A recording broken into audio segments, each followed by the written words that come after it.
Hello, everybody. We are live at Paste Studios right now with Amanda Palmer. This is an outstanding way to spend this Friday. Thank you for coming through and doing this.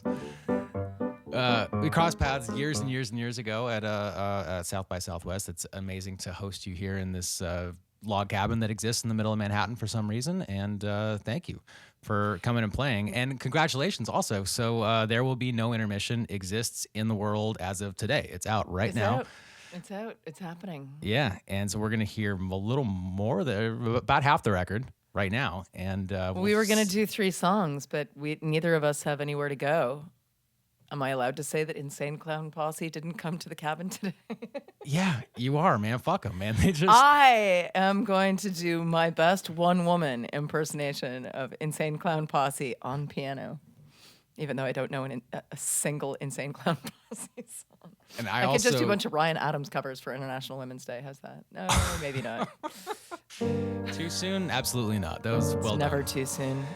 Can you tell us a little bit about what's coming up first after the Ryan Adams covers and the ICP shit talking? I'm just like overwhelmed right now. I'm so happy. I've been working on this record for so long. A lot of my team is here.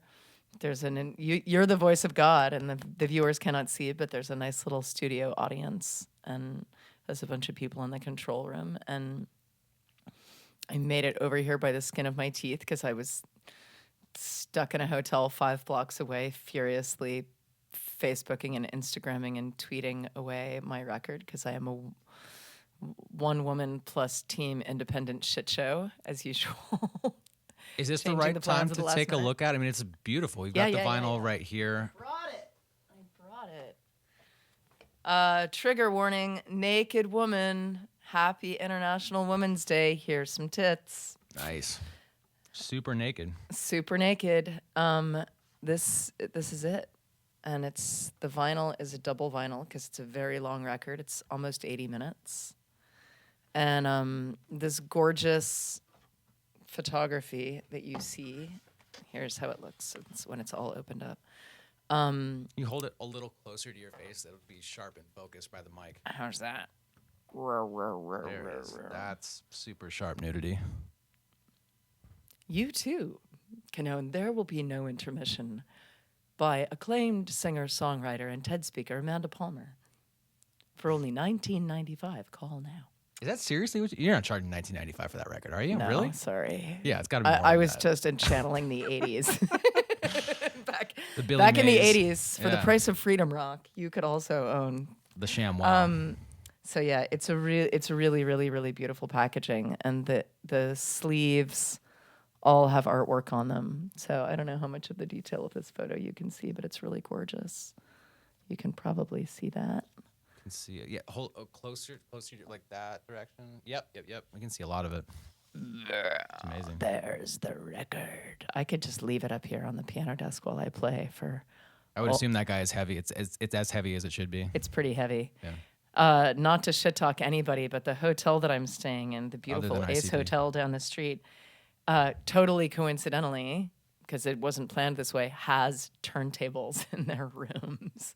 And I was like, when is the last time I showed up at a hotel and needed a turntable? But fucking hell, I needed one today because I wanted to actually put my record on and listen to it. It sounds pretty beautiful. Neither here nor there, but the place that I'm going to go stay in Austin, Texas in 2 days from now has a quadraphonic receiver. There's a lazy boy and a quad receiver and 4 speakers, and that's what is inside of that Airstream. It's like you're checking into, they also give you Quaaludes. It's like you're checking into the 70s. Anyway, there were a bunch of other vinyls there, and there was a really good looking colored vinyl by the National, but that one record weighed half as much as my record, and I was like, yeah. But anyway, size doesn't matter, only nudity does. There is the bumper sticker. Can you tell us what's coming up first? What you're going to play first? I'm going to play the first track on the record. It's called The Ride. And I'm just going to do it. Then we can talk. To finally heat it up in this room enough to take my coat off. Yeah. Yeah, and it is International Women's Day, and I did not pick this date randomly for the album drop. Well, thank you for doing it. Claire did not pick those earrings randomly either. That is very purposeful. Claire is wearing some amazing, chunky female symbols of power. And I gave myself a tattoo. I gave myself an anarchic feminist tattoo. Can you see it? Through my velvety sheen. All right, here we go.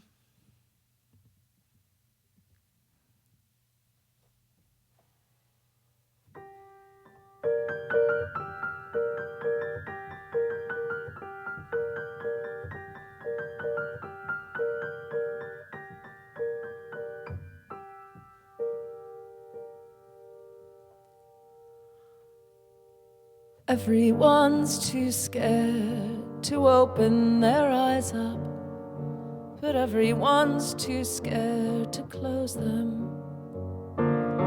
Everyone's frightened, they don't know what's coming, but everyone's frightened of knowing. Everyone's reading the rules of engagement, and everyone's starting to doubt them. Everyone's reaching to put on a seatbelt, but this kind of ride comes without them. I want you to think of me sitting and singing beside you. I wish we could meet all the people behind us in line.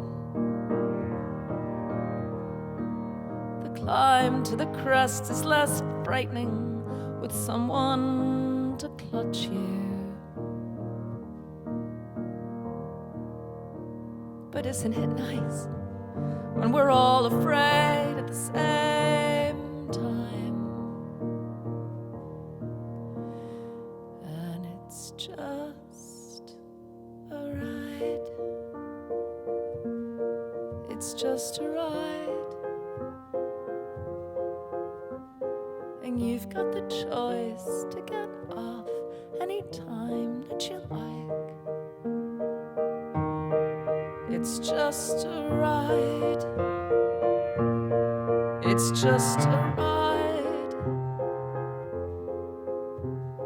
The alternative's nothingness, might as well give it a try.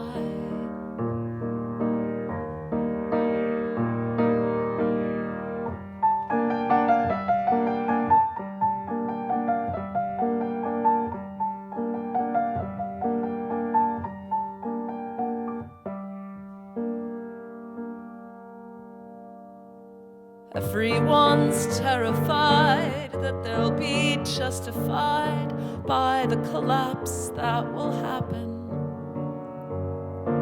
Everyone's placing their bets just in case the whole thing's a profound disappointment.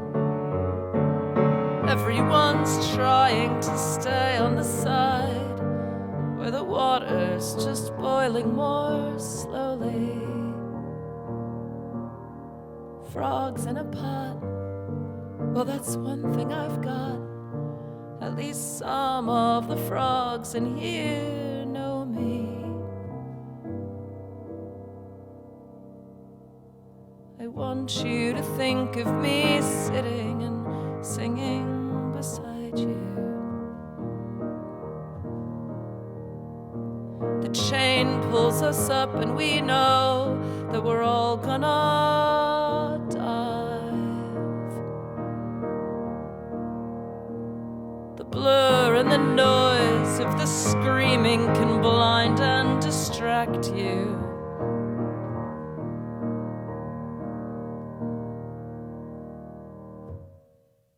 But isn't it nice when we all can scream at the same time? And it's just a ride. It's just a ride. And you've got the choice to get off any time that you like. It's just a ride. It's just a ride. The alternative's nothingness. Might as well give it a try. And as we all go down, and as we all go round, and as we skip from side to side,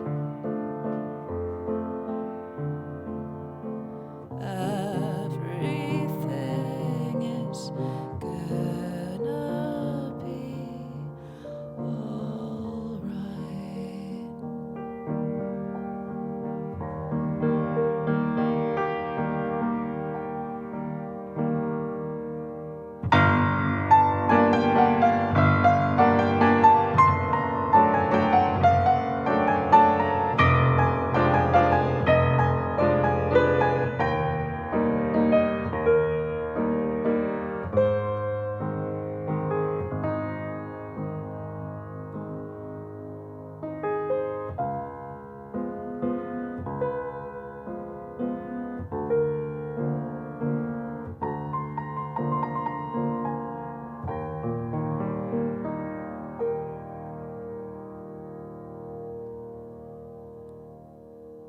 Everyone's getting real scared to come out because coming out's going down badly. Feel the city shaking and everybody's breaking, and I just want someone to hold me. Some are too scared to let go of their children, and some are too scared now to have them. Suicide, homicide, genocide, man, that's a fuck ton of sides you can choose from. I want you to think of me sitting and singing beside you.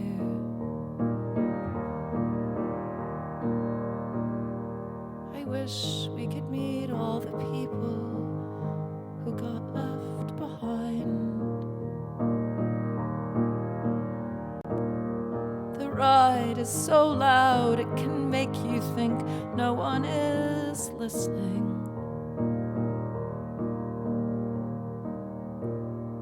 But isn't it nice when we all can cry at the same time?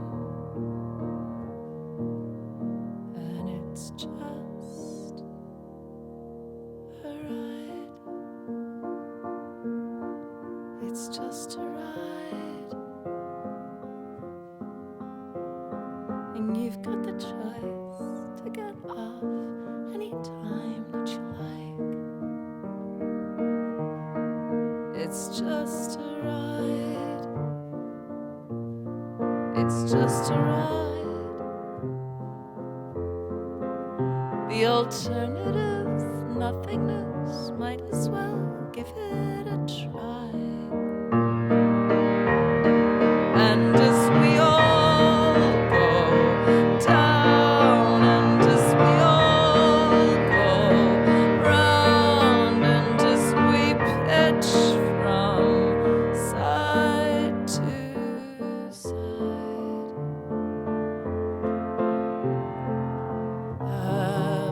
everything is gonna be just fine.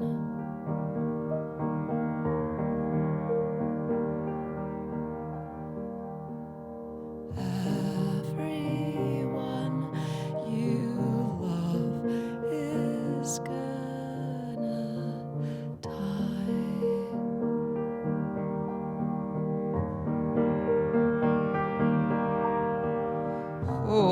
Hopefully this song will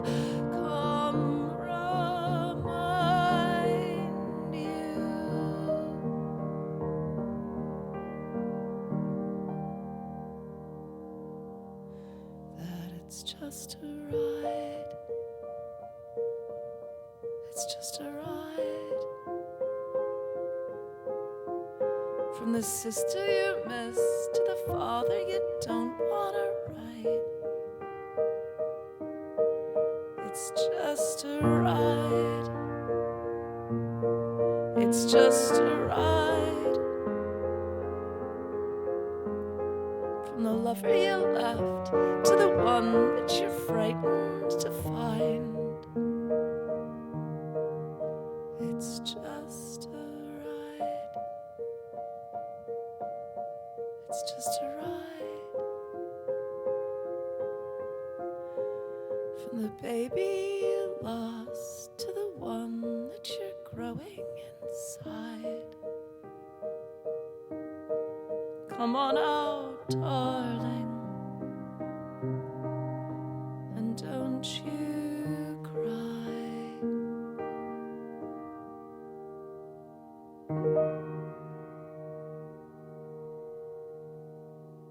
It's just a ride.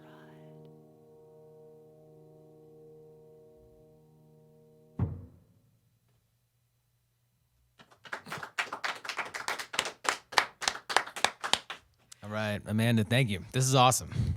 Really appreciate you coming and doing this, and the flexibility also to just figure out what this format even looks like. This is about to be probably definitely the longest thing that we've ever done. We're settling in right now to Would hear. you like another sprawling 11-minute sad song? I got plenty.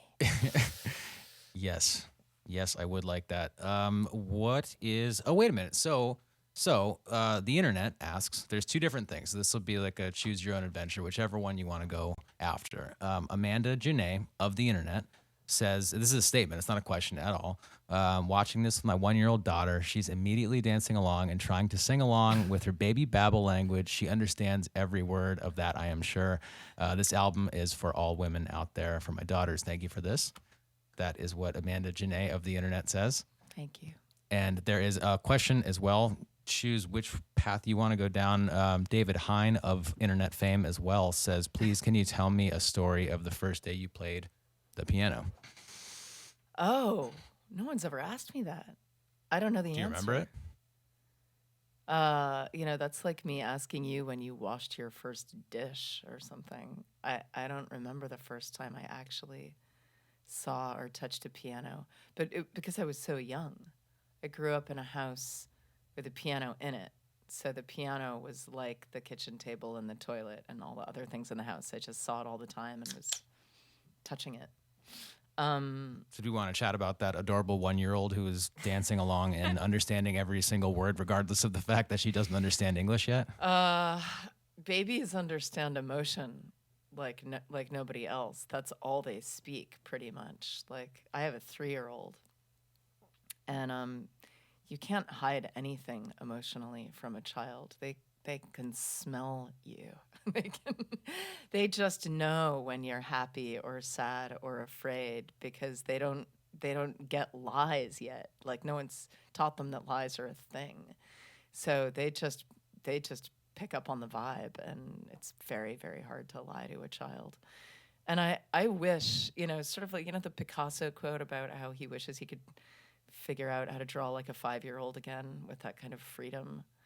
I sometimes wish I could go back and borrow my brain as a 5-year-old and listen to records the way I listened to them when I was 5. Like, I remember listening to my first records, like listening to Sgt. Pepper's and listening to it on vinyl, and just, I didn't know anything about lies yet. I didn't know anything about musicians. I didn't know anything about the music business. I didn't know anything about fucking anything. I just knew that there was this world of music and that I was being invited right into it and that it was beautiful. And then we learn all of these things, and it kind of ruins all the art, because our brains, especially when you're a professional musician, forget it. Or if you work in the music business, Yeah, music really just gets drained of all its color. And it's why nowadays when I hear a record that really actually moves me, it's pretty rare.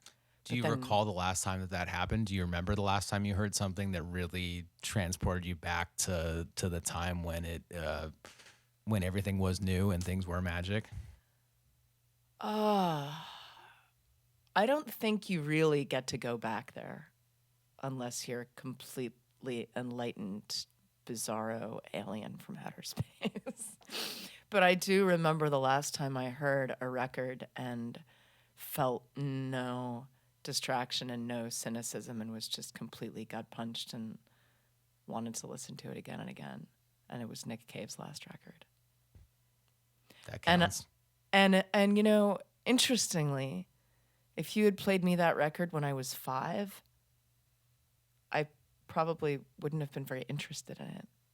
So, I mean, the silver lining, the upside is that, like, as a 41-year-old woman with life experience and having just experienced a lot of death and loss and grief myself, and with this whole relationship that I've had with Nick Cave as a fan, and then, you know, and then sort of as a colleague, and then knowing what he went through, losing his son, and then the fact that he still attacked that record and made it and kind of gave it as a generous, open wound gift. Like, I didn't have any of that capacity when I was 5 years old. But now at 42, I can put that record on and it can completely tear my insides up in the most beautiful way because I've grown up. Because context. Because context, yeah. Man, I remember. Will you permit me a 30-second digression, maybe? Of We're what here. Yeah, dude, this all is day. just a It's a permanent digression. Yeah, so the first record that I remember feeling that sense of magic about was the cassette tape that my parents would always put on of Graceland. It was Paul Simon's Graceland. On all the car trips we would go on, there was a Beach Boys tape and there was the Graceland tape. And we did, in this room where we're sitting right now, the biggest group that we actually ever hosted in here was Ladysmith Black Mambazo, that the South African vocal choir that made Graceland sound like it did. We hosted them here in this room, and they did Homeless also. And hearing that, how did that feel? It was so surreal because the way their performance sounded so similar to the record. It was like I wonder why. It was absolutely outstanding. And so when I asked you that question, when was the last time that you felt transported, I just realized that was the last time I felt transported. And it wasn't because of a record. It was just seeing those guys who I was so fascinated by how it sounded that way on road trips from San Francisco to Sea Ranch or wherever we were driving with my parents, you know? Yeah. It's, it doesn't need to be a recorded record. It just needs to be a musical moment of connection. I have a feeling there are going to be people out there who never actually listen to the record but come to the show and vice versa. And I kind of don't fucking care how they get the transmission. It's transmitting right now. I mean, we're stoked to use this platform to amplify your voice and to celebrate release day. There Will Be No Intermission is out right now. And there's a shitload of people on the other side of these screens. I mean, it's, strange to visualize, even when we do this 3 times a day, every day, and it's strange to visualize that there are human beings on the other side of these screens, but there's a shitload of them out there right now watching. Hi, human beings. Yeah. Amanda Janae, thank you for that. Hope your 1-year-old is still completely stoked. And Amanda, can you tell us what is coming up next? What are you going to play second? I'm going to play Drowning in the Sound, which is actually, right now I'm playing the record in order. This is the second full track on the record, and it was also the first single to drop. And it's a really interesting song, songwriting-wise, because it was the first song that I wrote in this sort of flash art style using my Patreon. So it requires a little bit of background. I used Kickstarter for my last record back in 2012. And it was very wonderful and very terrible for lots of different reasons. And I got sort of through the end of that album cycle and was like, I don't know if I want to just do another Kickstarter every 18 months. I think I might die if if I have to go through that process again and again and again and again and again, it's just exhausting. And also, I get the feeling that those 25,000 people who kickstarted my record probably would be on board with the idea of not having to be bothered permanently every year to just support me again and again and go through this transaction again and again. So around the time I was trying to figure out what my next step was, Patreon came into existence. And for people who don't know what it is, it's which camera should I be looking in if I'm telling this Just at story? me.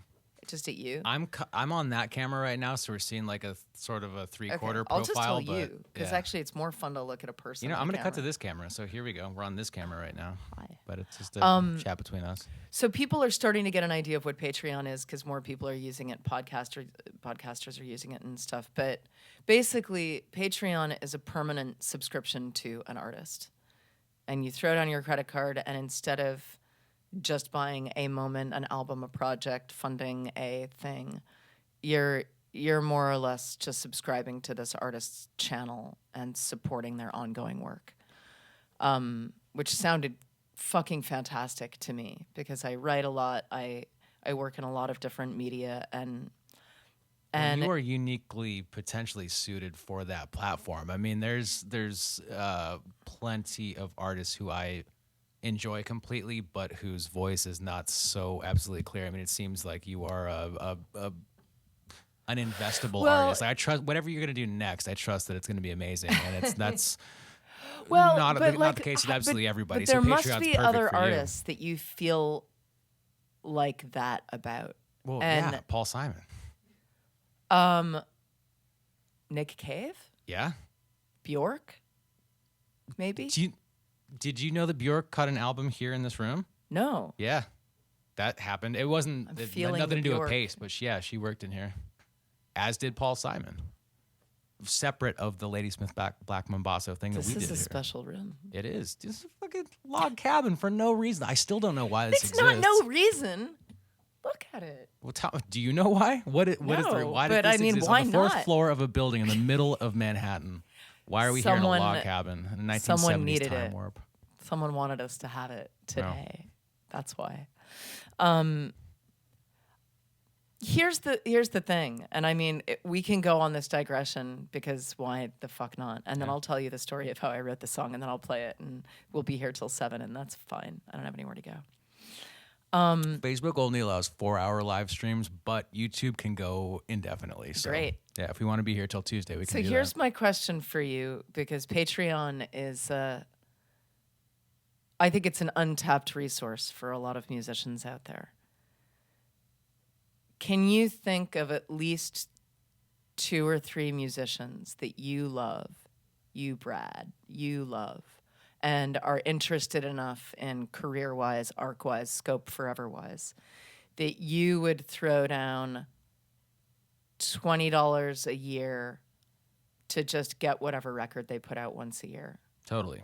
Or just you would throw down $20 to put out whatever record they put out every 3 years? Can I plug them? Do you want me to say who Yeah, they are? who? Yeah, so Brandon Decker. He's a Sedona, Arizona musician. Rad. Gillette Johnson. Absolutely outstanding. And I would love to, and I totally support their music, and I buy all of the shit that they put out. But all of the shit that they put out that I buy is, it's something of a hassle. I have to think about doing it, and I suck at everything like that. So yeah, if I could do it one time and then. Yeah. So that's what Patreon could do. Cool. Patreon. Wait, we're not doing a commercial for fucking Patreon. No, right we're now. talking about how my life changed when I all of a sudden got completely off grid from the label system. Because Patreon itself might even go away as a platform, as a tech company, but I would still do things this way, subscription style. Because it completely liberated me to know that it didn't matter what I made, when it came out, how long it took, how long the songs were. None of it had to be run by anybody, and it was all pre-purchased. Do you think would that companion book potentially not exist were it not for the Patreon funding of this thing? Probably not, because I probably wouldn't have had the capital to pay for it. Yeah. It was really expensive to hire all those photographers and pay Well, for all print of that. it. I mean, it's beautiful. It's heavy. It's Yeah, we clearly should show that of too. Well, let's talk about that later. okay.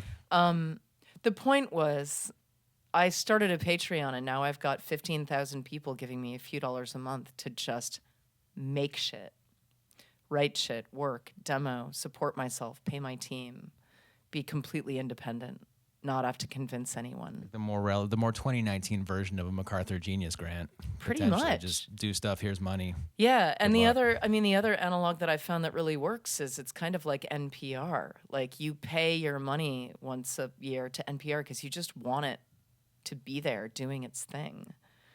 And that's kind of how these 15,000 people are for me. They're not tuning into my every moment, my every demo, my every blog, my every word, but it doesn't matter. They're paying for me to just be out there working and surviving and transmitting. And I don't always include this part when I'm giving my little Patreon is great speech, but especially on International Women's Day, like I started this Patreon right when I had a child, and I didn't have to stop making an income, and I didn't have to convince anyone or any other entity to support me while I was on maternity leave. My fucking fans supported me when I was on maternity leave. And I cannot tell you how satisfying that felt. That I could really still remain an artist, even through the act of giving birth and, not being able to tour, not literally being in the studio, but, That does qualify as art as well. I mean, you're creating, songs in the studio, but creating an entire person is pretty fucking artistic as well. So that's amazing that you did He's a not. good drummer, too. Is he? He is. But the point about the Patreon is it really changed my artistic approach. It was completely liberating. Last August, so the way my Patreon was set up at that time, if I didn't put out one thing a month, I just didn't charge my fans. And I needed to charge them in August because I needed to pay my bills and I needed to, everything. Oh, wait, so they just basically give you access to their pocketbook, and whenever you say it's time for you to pay me, they're just signed up for that? Yeah. Fuck yeah, dude, that's amazing. I love that 15,000 people have followed you on this service. Wait, can we charge them right now? You just get on your phone We could, but it would be obnoxious. Here's the thing. This is pretty fucking good, though, and this is... They trust me. That's the problem. Yeah. And I've charged them, I don't know, Haley, how many times? 80 times at this point? Yeah, I've charged them almost 80 times, and I've never gotten any real blowback because they trust me, and I only put something out that I've really put time, energy, work, and effort into. This album is like the biggest thing I've offered them, and it's this album in its entirety probably cost, over $100,000 to create, and I charged them the same amount that I charged them for some of the demos that cost $500, but they trust me sort of globally. Yeah. And they want as me they to, should. You wouldn't have they want me to 15,000 work. followers if you weren't trustworthy and obviously worthy of giving some dollars to make shit, to make art. Can Anyway, you tell the us song, what's, right? Yeah. Can we tell us what's coming up So next? it was If you're last just joining August. us, I needed to do. I had a couple videos that were late in production. I just needed something to put out, and I had this idea ever since starting the Patreon that it would be great to do a flash song, like rent a studio, not have an idea, go into the studio and come out with a song in a really short period of time. And this was the time to do it because I needed something and I needed to put something out. So I basically told the Patreon, I wrote a blog and I said, I'm going to do this. Get behind me. I'm going into the studio tomorrow. I'll record whatever I write and I'll have it out to you the next day. And then I gave them a prompt and I said, tell me what's going on with you guys so I can find, there might be one idea and one thing that one of you say Totally. But I want to find the Amanda seed of Janae with her 1-year-old daughter right. understanding everything that I you're mean, I saying. could have written a whole song just about that because Yeah. you can picture it, right? And Hurricane Harvey was happening. Do you remember how there were these few days where Hurricane Harvey was bearing down on Texas and people didn't know whether it was going to be the next Katrina, and people were leaving their homes and packing up and not knowing? So I don't remember that, but I believe that it was it happened. happening. This was August of 2017, and it was really frightening. People were leaving their homes not knowing if they were going to see any of their shit again.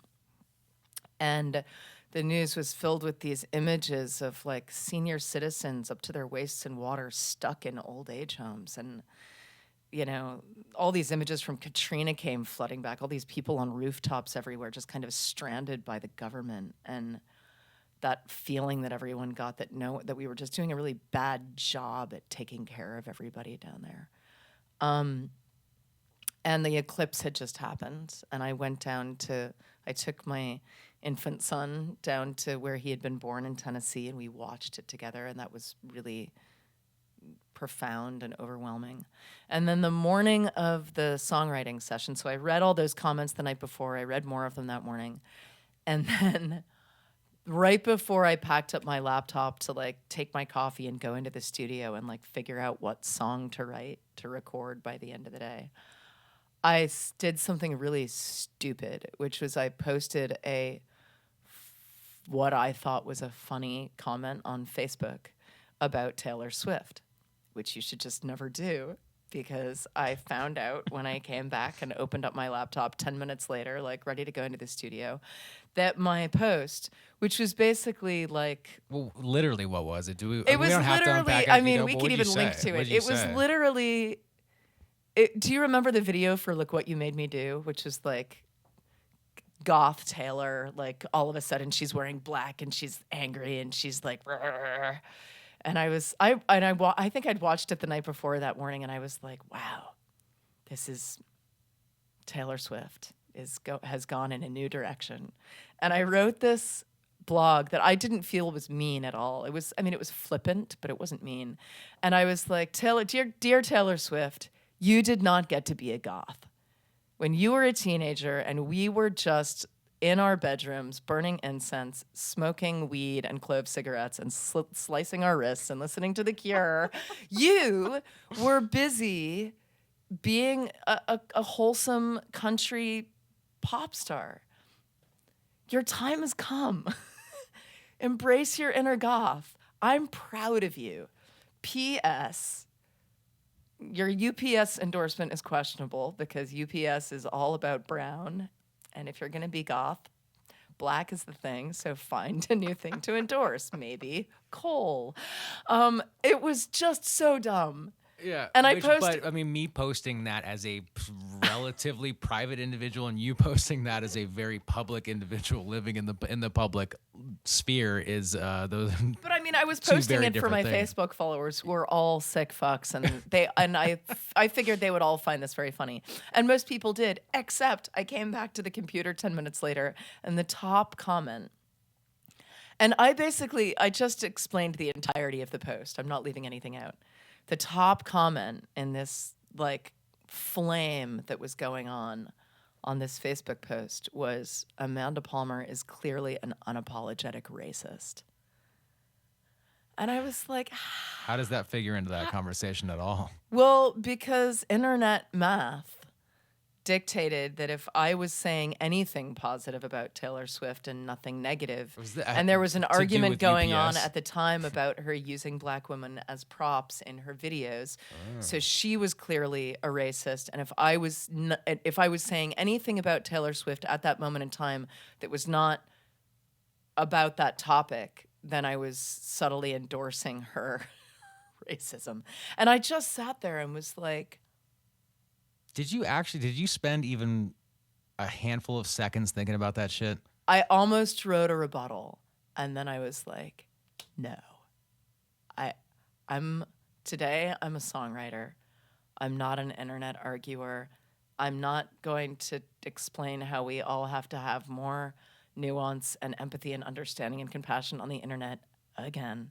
Yeah. No, that falls on deaf ears, man. It's not. There's no need But to scream into the void with a rational argument back, because rationality. Although I plays have no wasted part a in lot it of time at on the all. internet doing that.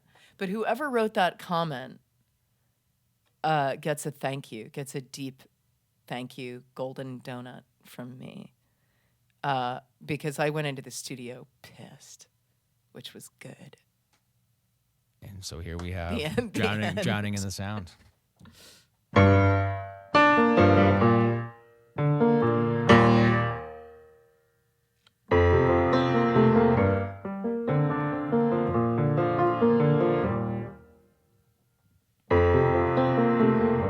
You worship the sun and you're aching for change, but you keep starving your heart. And you used to have sisters, you don't anymore. You worship the sun, but you keep feeding the dark. And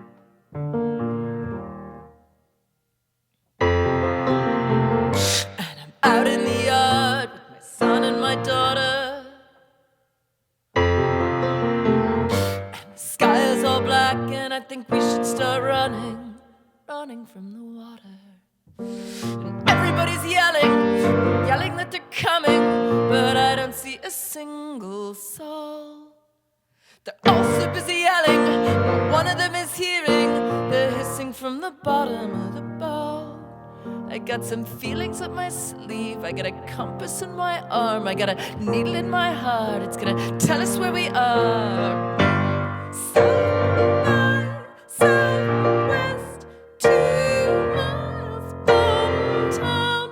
I can't get out, I can't look down. If you can hear it, you're around. I'm over here, I'm watching everyone I love,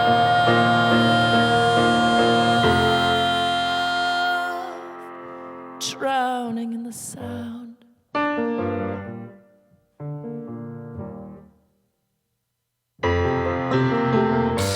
You worship the sun, but the moon's in the way.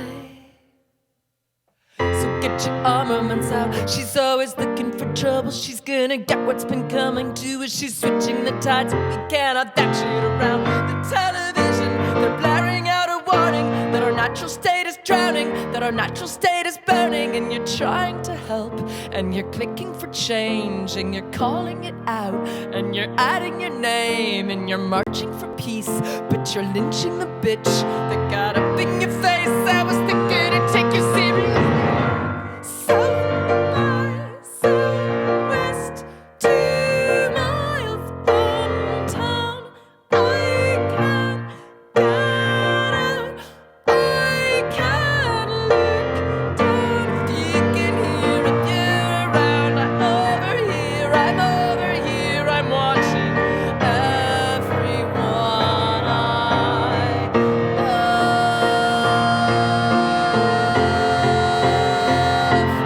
drowning in the sun.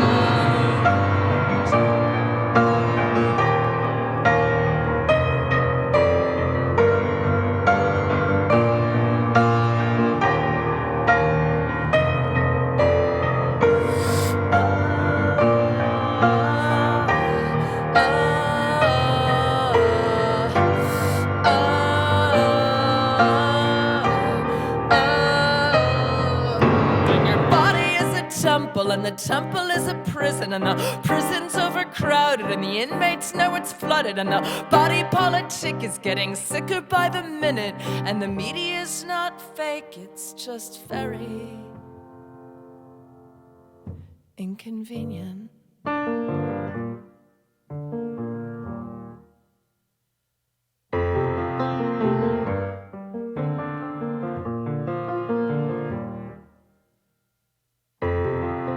Do you ever feel like this should be officially the end, and that you should be the one to do the ending, but you can't? Do you ever feel like everyone is slowly letting go?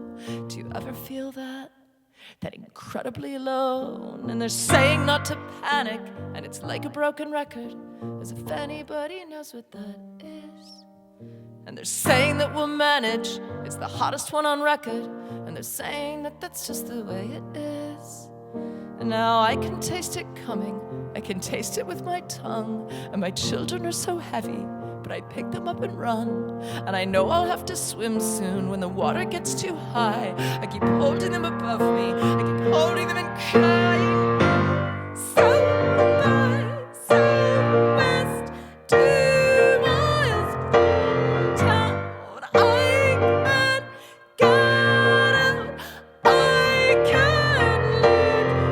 If you can hear it, you're around. I'm over here. I'm over here. I'm watching everyone I love. Everyone I love. Everyone I love.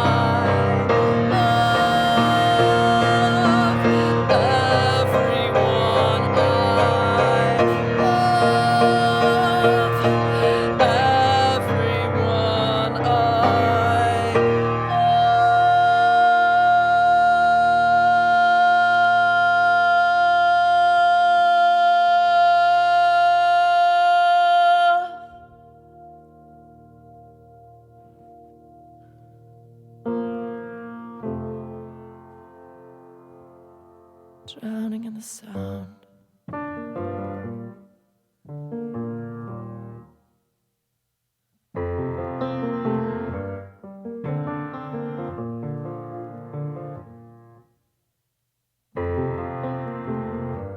You worship the sun, you're aching for change. But you keep starving your heart, and you used to have sisters, you don't anymore. You worship the sun, but you keep feeding the dark.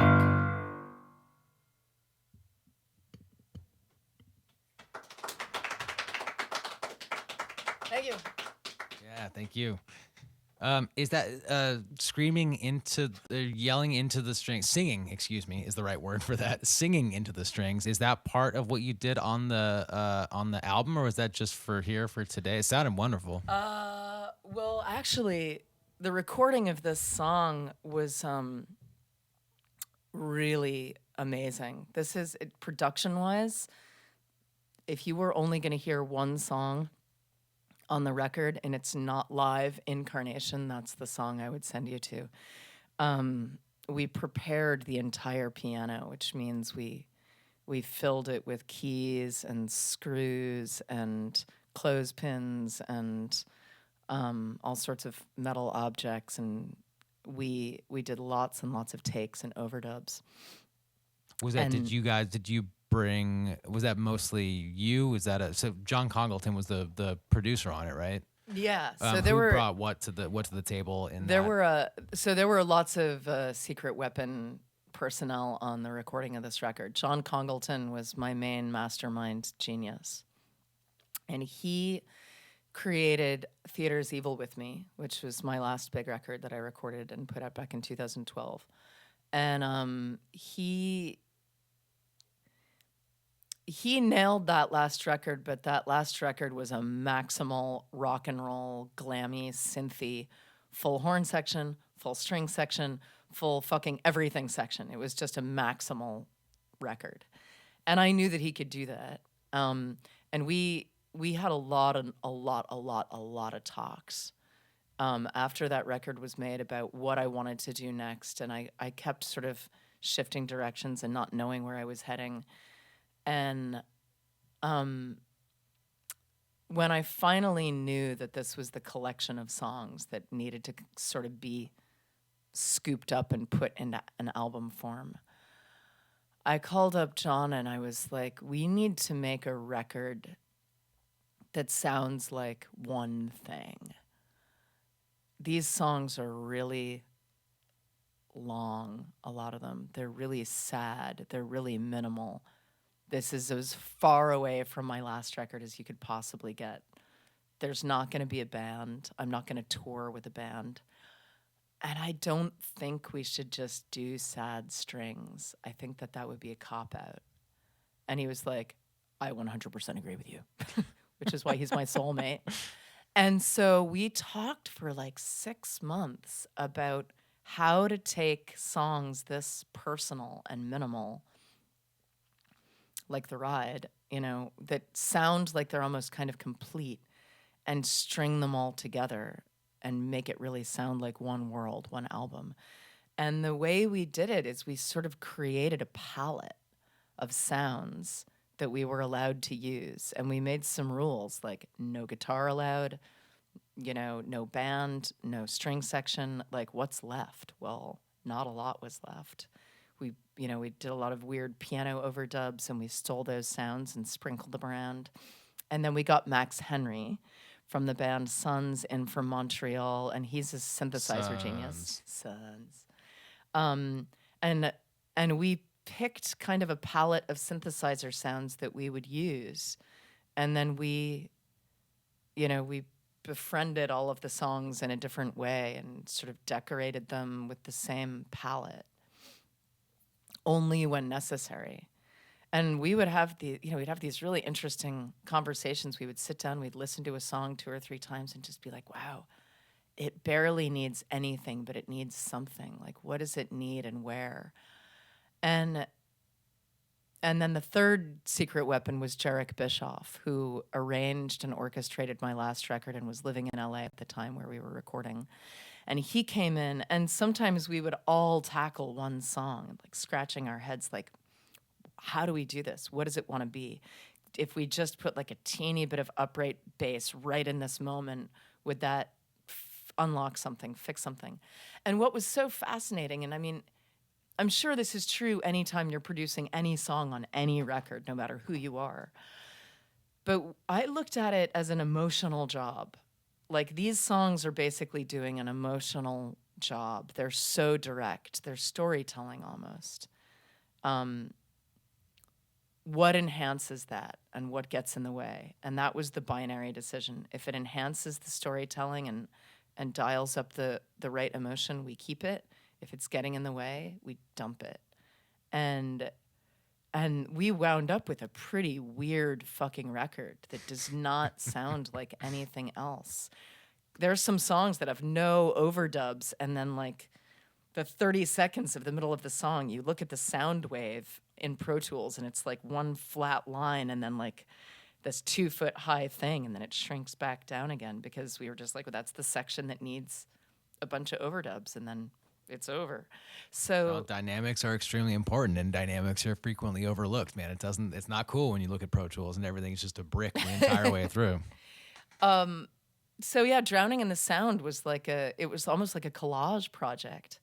And if you hear the recording, it's really just like, it's so disorienting. And that's kind of what that song wants to be. It wants to be this kind of disorienting, toppling over, scream into the void of, what those images came from. Like the idea of everyone being so isolated and everything feeling so disconnected and jerky. And We John are hopefully by the act of what we're doing right now is connecting to a certain extent. I mean, even though the Facebook Live is the platform that we're going live on right now, and it has that tendency to disconnect people. I mean, hopefully what we're up to right now, and this is by far the longest thing that we've ever done at Paste Studios, and I love what we're up to today, right now, and actually getting to dive into these songs and the context behind them. So thank you for This is doing awesome. it like this. Yeah. Yeah, and I appreciate that you went through the trouble to get an actual piano. It's like, if we have this. I built that earlier today. Did you build this? Yeah. Did you get permission from Mr. Steinway and Steinway Sons? told me it was cool to use his plans. patent. Yeah. But mostly I built it. So what is coming up next? Is it a ukulele song happening next? Yeah, I think we should do a ukulele song. All right. Let's switch it up. This is the time. Should I just head over there? Yeah. All right. I'm going to stand up and make some camera adjustments. Maybe we will. I don't know. You want to say some words? No. If you want to, you could throw me a question from the internet, and if you're going to reset up, I can. Oh, yeah. Well, so there's 2 things right now, and then neither of them are questions. There's just, people love you, Amanda. So Babs McGee says, so lovely. Bags McGee? Babs Babs McGee. Babs McGee. Hopefully that really is her name. Hopefully there's a birth certificate somewhere that says Babs McGee That's on a it. pretty great name. So lovely, so important. Crying at my desk. I love you! Exclamation mark. Thank you for this. Yeah, none of these are questions, but so Jessica Nicole Hodges. I don't think any other artist is going to affect me the way AFP does. Her writing, her passion, her playing, and her voice. Period. I don't think anyone else has ever come close. Thank you. Yeah. If y'all watching want to throw out some questions, we're clearly going to be here forever. So send them along. Yeah, let's see. I'm moving over to Facebook right now. Let's see. I don't quite understand the context here. Maybe you do. So will you do any duels songs on the tour? Duels. Capital DOOLS? Oh, probably Dolls songs. That's a typo. That's a Dressing Dolls typo. Yep, that is exactly what's happening. Come to Brazil also. come to Brazil. Come to Brazil. Yeah. I will let that be a surprise. Okay. The show is pretty interesting. The show is probably not exactly what you think it's going to be, but there may be some Dresden Dolls involved at some point in some incarnation. Maybe. I'm out of questions. I'm gonna make the camera adjustment if you want to make the ukulele adjustment. I will make the ukulele adjustment. Right. I'll tune. How's that? Yeah.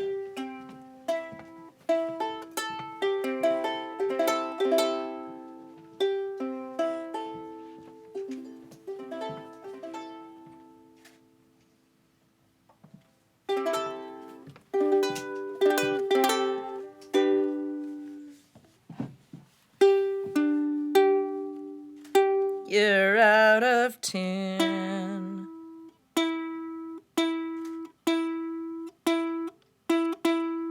She was in tune very recently. Everything changes. Is that a she or a he? This? The machine that kills. This is a they. Does it say fascist on it? Yeah. Good for you. Woody Guthrie? I think that was who was the older one? That would be Woody. Woody, Yeah.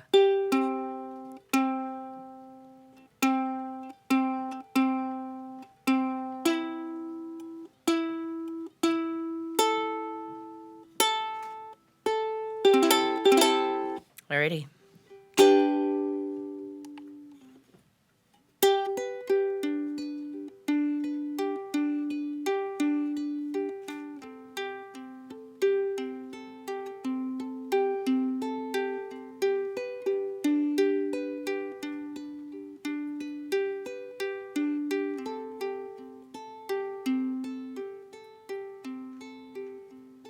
Waiting in a chair, I'm waiting in a chair alone. Brad's gonna have a beer, sitting at the board. We good? All right. I'm out of beer. You're out of beer? I think there's more beer over there. You're never really out of beer. There's always another beer if you have the right friends. You ready? So we were bigger on the inside? I was gonna do Think About Things just because we're going full-throated, but we could do Bigger on the Inside. I feel like Think About Things. No. There's completely. Ken's asking if you really want a beer. I do really.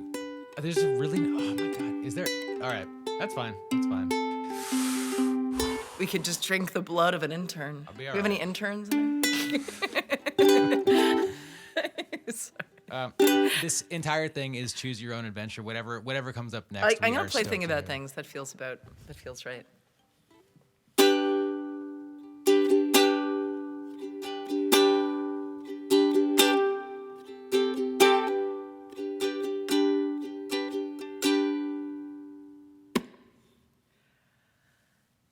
I've learned a lot of things to a lot of friends, like dresses and records and books. And a lot of the time, I never see them again. And in a weird way, I think that works. 'Cause the thing about things is they start to turn evil when you start to forget what they're for. And so if you're not sure what you did with my sweater,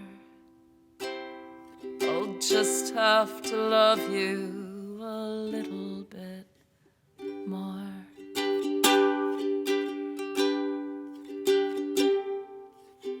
I had a ring that belonged to my grandfather. He was a mason and gay, and he was distant and bitter. For all of my childhood, we never had much to say. He wasn't the type to give tokens of affection, so I stole the ring when he died. And 20 years on, when I lost it in a bar, I thought that's fine, I don't want him in my life. 'Cause the thing about things is that they can start meaning things nobody actually said. And if he couldn't make something mean something for me, I had to make up what it meant.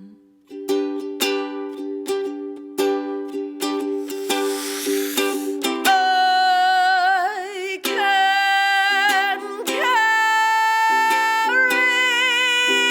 everything I need in one collapsing suitcase. I can carry everyone I love in one phone application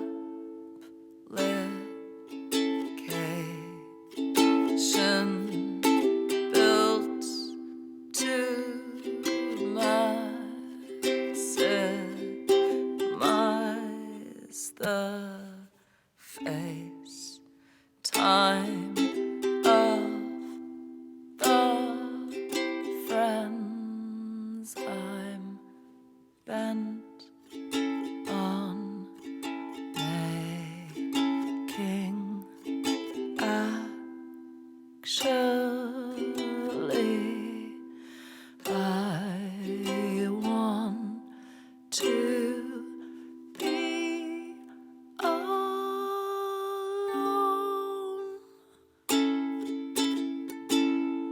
to mourn the loss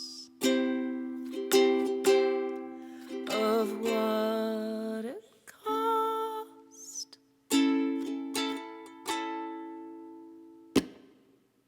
I think it's a poem, and I think it keeps going. And I've borrowed and loaned lots of things. And 3 nights ago, in the bar where I lost it, the bartender gave me the ring. And I lay in bed with my phone in my hand,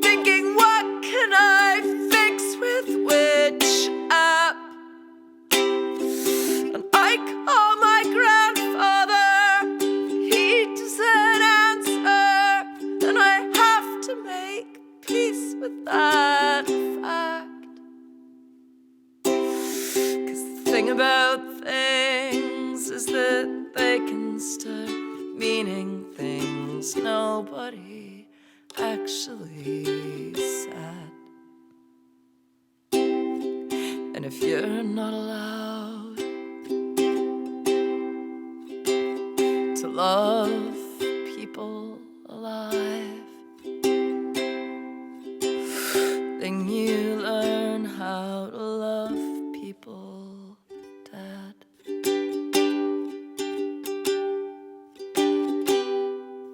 The thing about things is that they can start meaning things nobody actually said.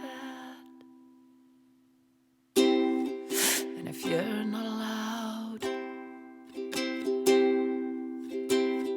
to love people alive, then you learn how to love people dead.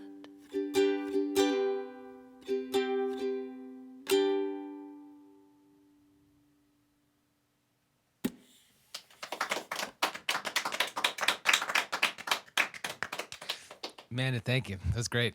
Thank you. Yeah, this has thus far been a complete pleasure. I'm expecting the second half of this massive program to be a complete pleasure as well. Should we take an intermission, go across the street to a bar, get you a beer, and then, Marissa, can you could you? Oh, sorry. I thought you were in the. Can you buy some alcohol so we can drink it? Appreciate it. There we go. Some of my banking information. Thank you. Can we? So, happy International Women's Day. By no accident, does this album come out today? And so Amanda, if you would chat with Claire Martin, who is a I don't know, I don't need to preface it at all. I don't think you tell the story. well, You saw so this- do you want to talk like this, or do you want to? I Want me think to go back over to the piano? yeah over there. I'm gonna do some camera stuff, and I'm gonna pass this mic Awesome. over. This is a good time to plug my nonprofit that I've started, my global nonprofit called No Woman Left Behind Without a Ukulele. We're going to be making sure that there's not a woman on planet Earth left behind without a ukulele. I like that. So she can also do this. Because it's so much more powerful when you're holding a small instrument in your hand. It's like an axe, except with strings. Yeah, I'm Amanda. Hear me roar. I'm Claire Martin. It's nice to talk to you, Amanda. Let me get to my mic. Yeah, so I was lucky enough on May 28th, I believe, I saw you perform at the National Concert Hall in Dublin. And it was just, 3 days after the referendum that repealed the Eighth Amendment, which would then legalize abortion in Ireland. And that was... Do you want to talk about it? It was just such an emotional... Why were you there? I lived there for 5 years, so went to college there and then In spent Dublin. a year after, in Dublin. So it was really wonderful. One of my So you friends, were there anyway. Yeah, I was you were there living anyway. there. I was very lucky. Yeah, one of my friends, Hallie, is Wow. a big fan. She was like, "You have to come. I think you'd love Amanda Palmer." So I'm a bit of a Greener fan. Wow. And she, So that was your first show. exactly. What a weird show that was. It was incredible. It was so cool. And then afterwards, Wow. you played that kind of secret show in the Yeah. basement of the liquor rooms. So can you just tell me about that night? It was An amazing night, an amazing trip. I only booked that show in Dublin. So what was that? Was that last May? I only booked that show at the Dublin Concert Hall because of my husband, ironically. Neil got invited to the Dublin Literary Festival, which was taking place in the week that was running up to the show. And we were sort of scheduled to be around London at the time because Neil was working in London. And he said, "How would you feel about just popping over to Dublin? I've been invited to do the literary festival, and now they've invited you, so we could both do events." And I said, "Sure, I'll book a show. I haven't played in Dublin for a while. That would be great. We'll take the kid."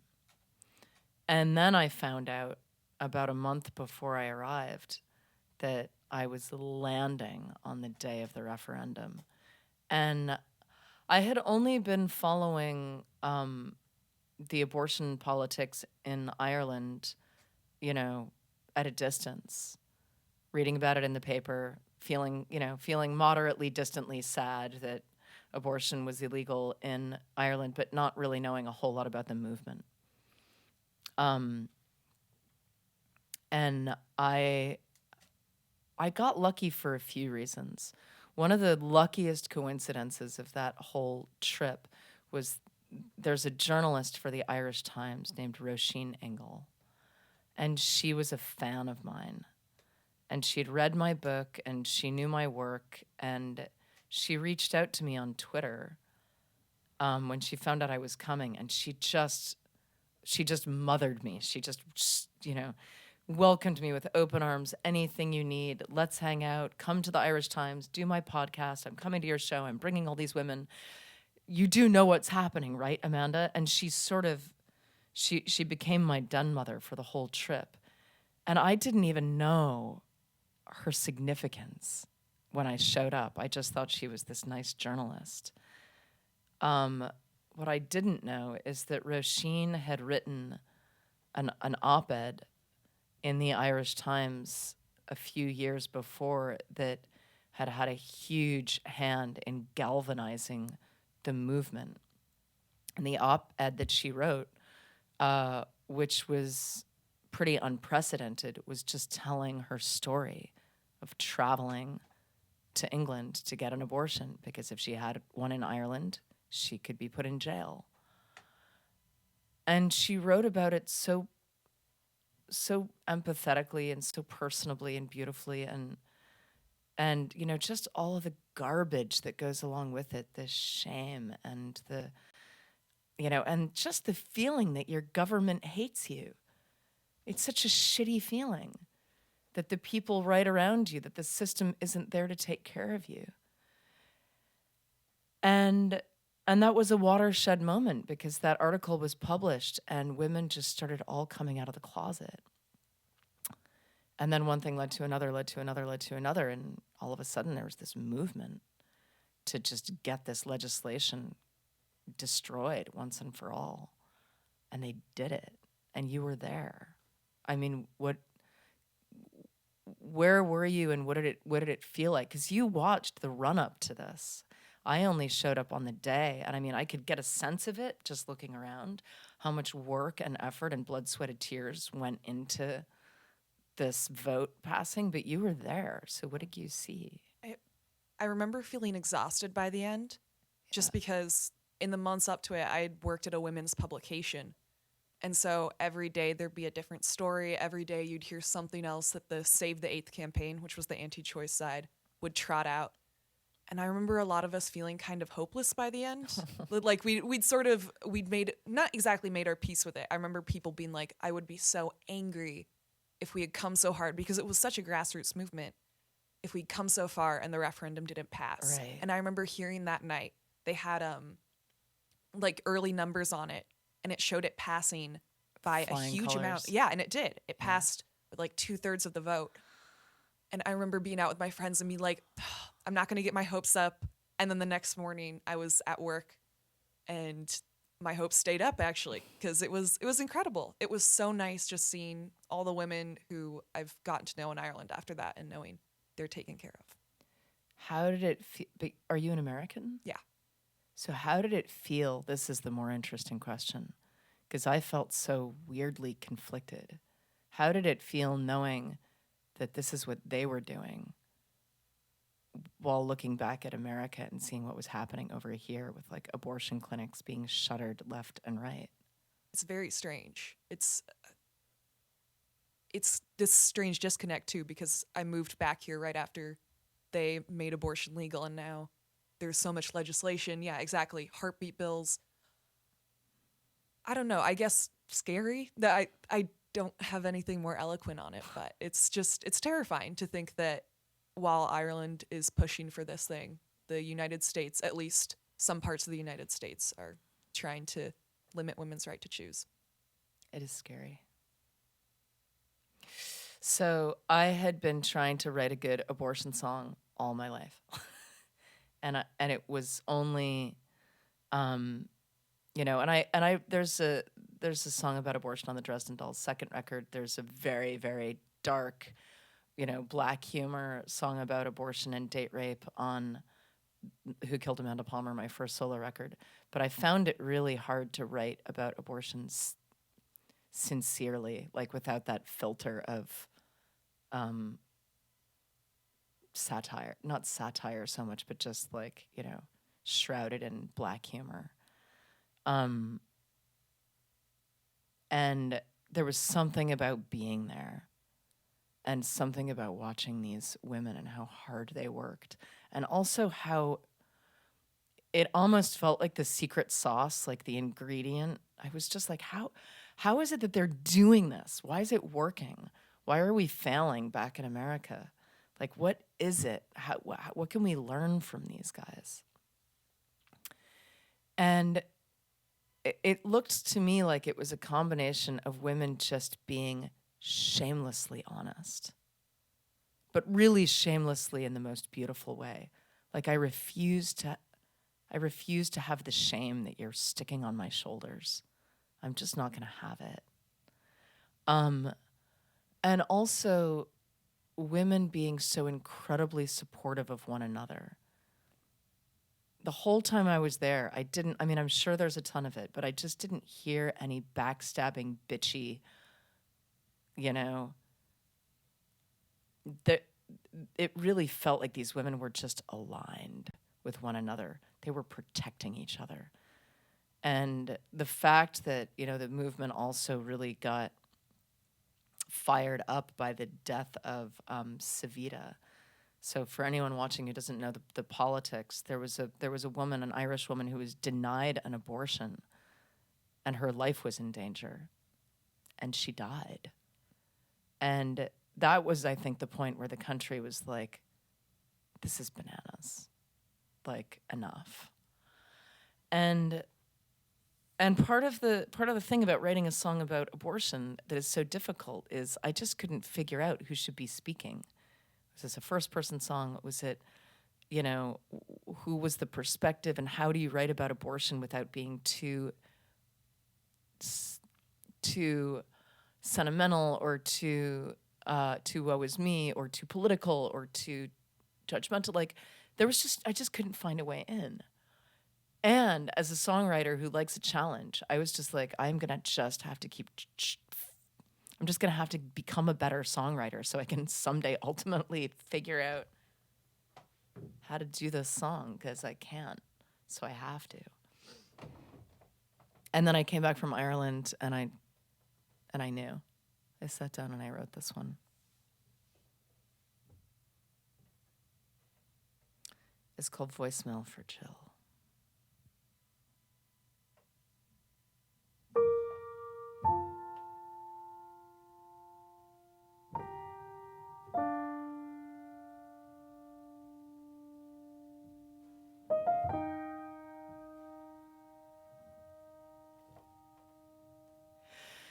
Jill, it's Amanda just waving from London. I know that you're going tomorrow, the hardest decision.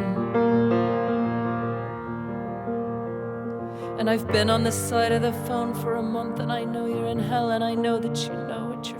Oh, shit, hold on, I have to start that one over again. From the top. Shake it out. Shake it out. Taylor Swift style. This one's for Taylor.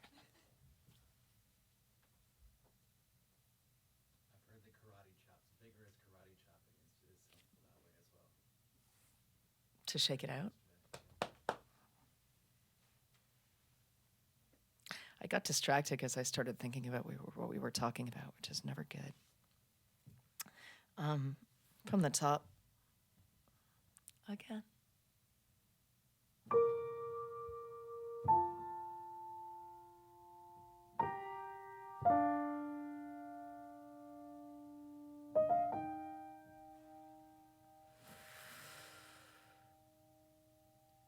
Jill, it's Amanda just waving from London. I know that you're going tomorrow, the hardest decision.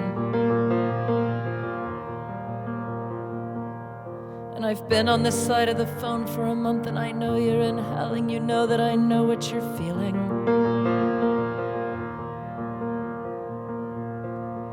Like such a bitch, isn't it? When you have a baby, they throw you a party. And then when you die, they get together for a cry. But no one's gonna celebrate you, no one's gonna bring you cake, and no one's gonna shower you with flowers. The doctor won't congratulate you, no one on that pavement's gonna shout at you that your heart also matters.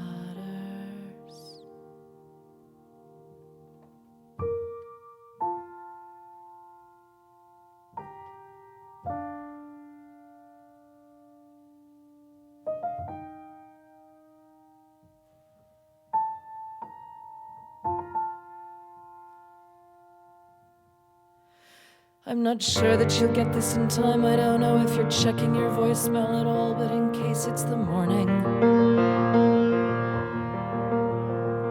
and you're off of the green line and walking through Copley, I want you to stop for a second. I want you to listen.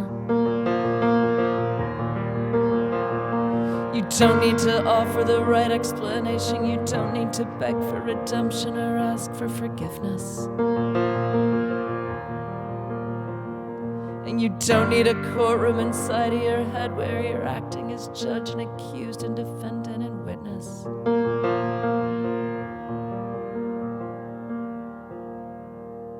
It's a strange grief, but it's grief. Look at all the women in the street. You know the statistics, Jill. Even though they may not help. Isn't it amazing how we can never tell who is in an identical hell?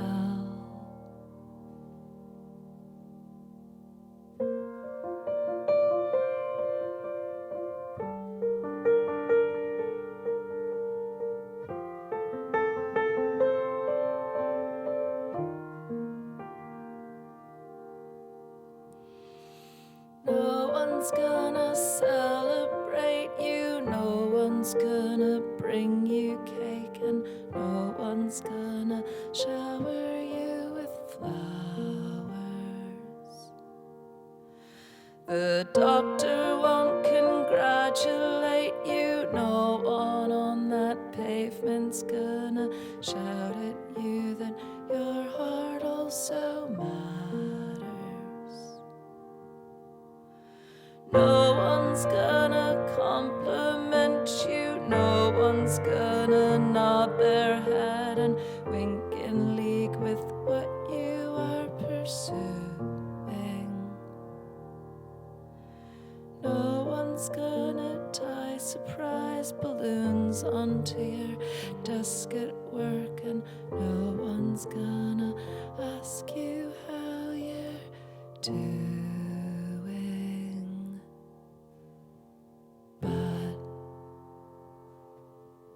I'll be back in Boston by next Thursday. Why don't I come over? I can bring some friends if you want us to come. We can bring you cake and we can bring you flowers.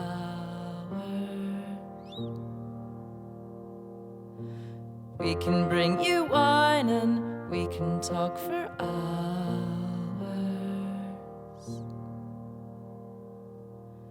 Ukulele by request.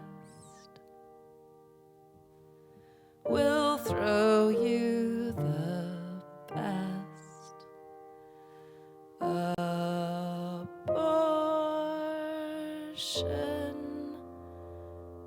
shower.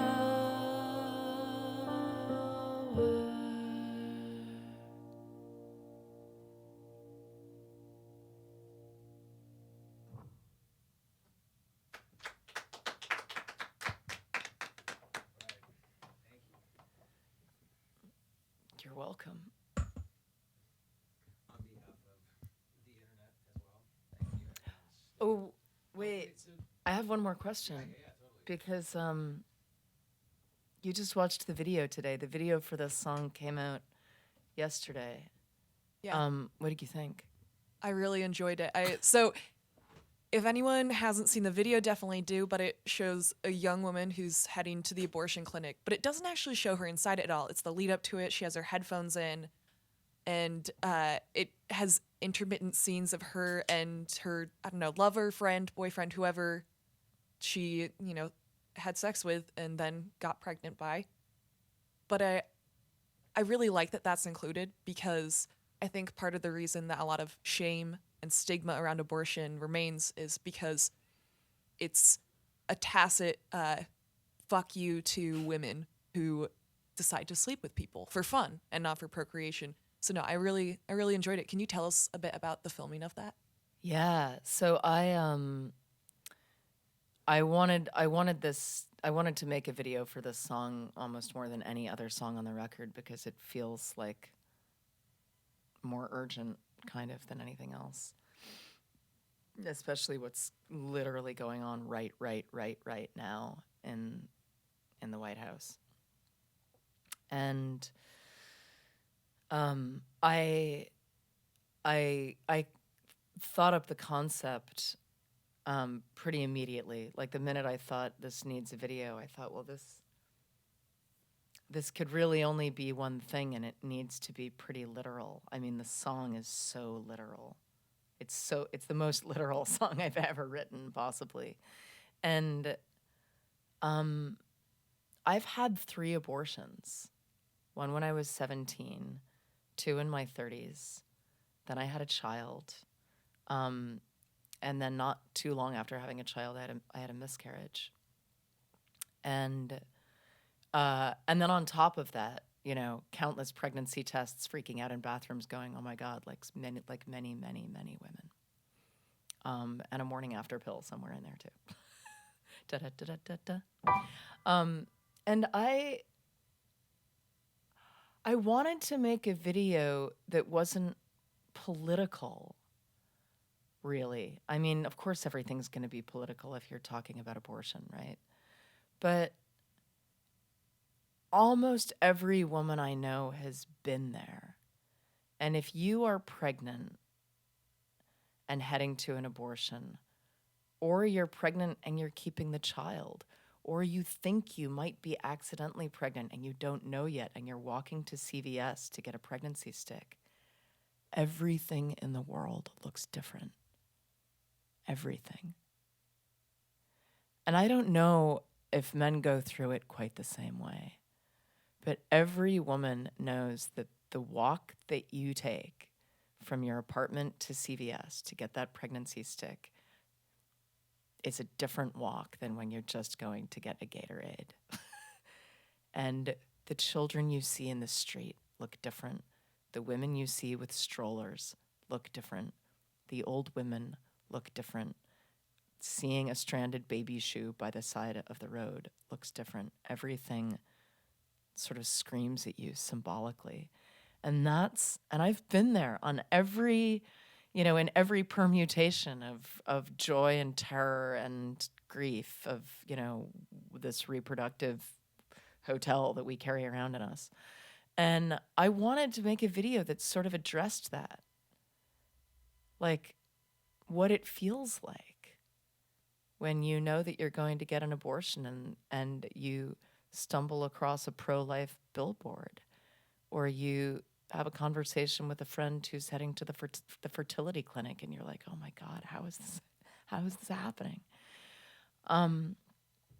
And I found the right director. The director, Amber Seeley, nailed it. And the actress, Kate Adams, who plays Jill, nailed it. The acting and the camera work and everything is so real and so subtle and doesn't hit you over the head. And of all the music videos I have ever made, I think like by a factor of 1,000, I am the most proud of this one. It's pretty fantastic. Thank you. I'm really glad you watched it. If you're just joining us now, we're with Amanda Palmer here at the Paste Cabin. And no, thank you so The much. Paste Cabin needs a theme.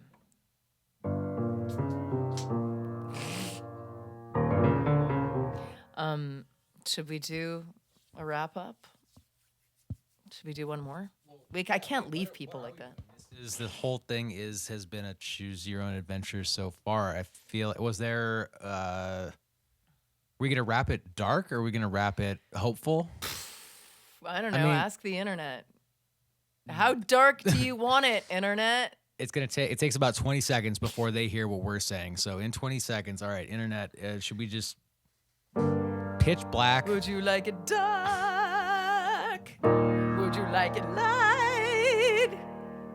Would you like it both ways? Let's have it both ways. Why not both? Do you have? Is there a song on the record that is exactly both pitch black and hopeful at the same all time? are. Oh, I was gonna play Mother's Confession, right?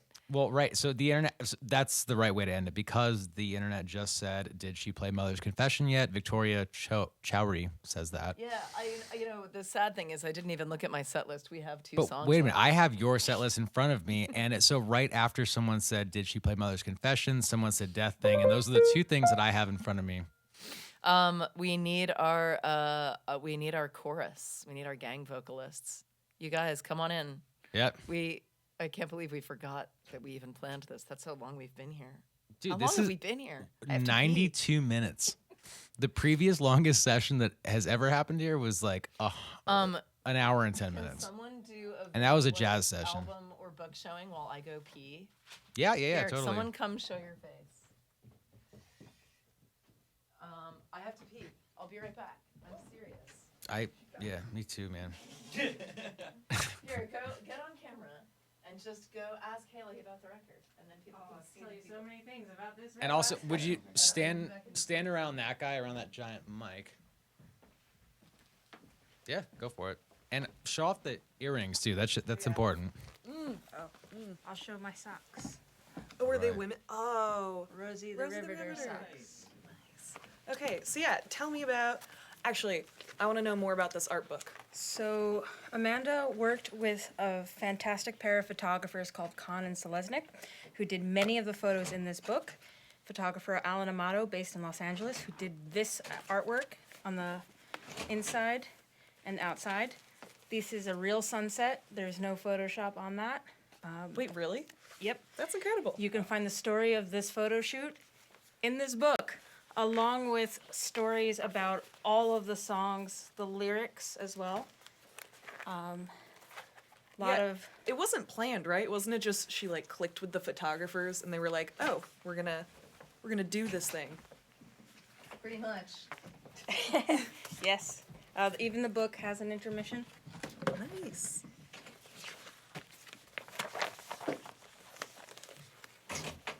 Full ironing. Nice. This so full frontal is actually the only thing that we can't do here, but What? this is You're right. happening. Yeah.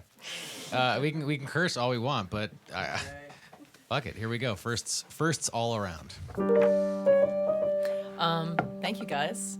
That was a nice intermission. Yeah, there's Well irony done. all Thank you. irony all around. Thank you.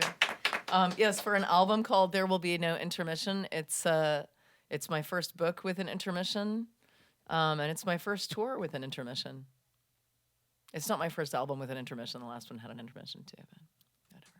Popcorn is important, man. Popcorn is tasty. I'm and- selling hankies at the shows. Yeah.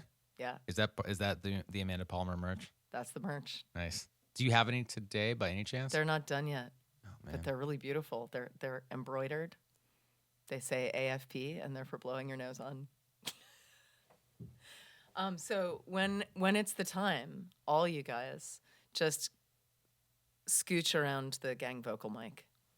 You know the time. Okay. Haley will lead you.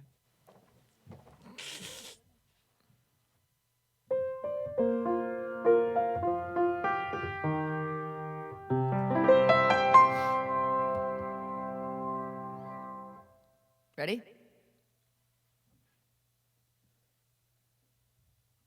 Our son is 4 months old, his name is Anthony, or Ash for short, and he's too small to do things by himself. We were in LA over Christmas in a rental, and we jury-rigged a place to change his diapers on a shelf. I was peeing in the bathroom and had left for just a second, 'cause I thought he couldn't move and he was safe. When I got out, I saw him falling in slow motion to the floor. It was probably the worst moment of my life.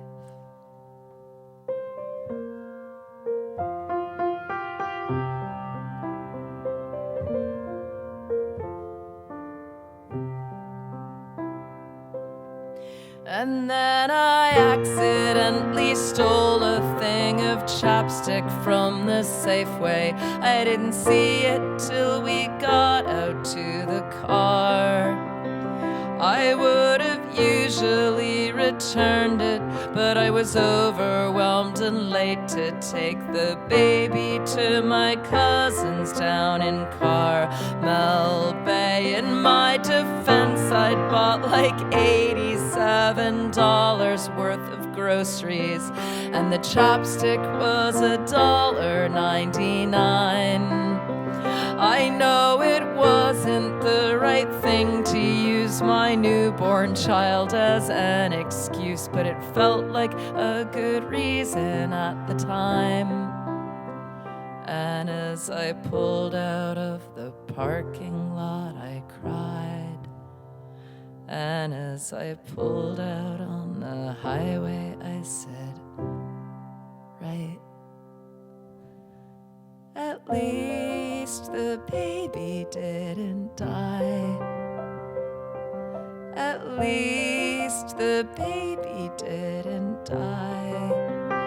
And then we went to Sarasota to see Neil's cousin Helen for her birthday. She just turned 99. We were also there for Sydney, who was 94 2 days before, but he was sick, so mostly it was Ash and Helen time. She survived the Warsaw Ghetto, and she always says I love you, and she sees you 'cause she knows you never know. She'd worked for months while I was pregnant on a gorgeous handmade blanket, her almost 100-year-old hands crocheting every row. I'd been emailing her pictures of the baby and the blanket every day since she had sent it in the mail. But they were of one that someone else had knitted. She was really nice about it. Then I went and shoplifted a pair of ugly sunglasses from Goodwill. They were on my head. I tried them on and left them there, but that's not really bad compared to when we left the baby in the car.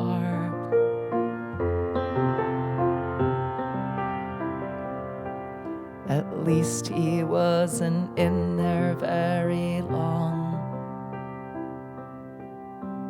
and not directly in the sun.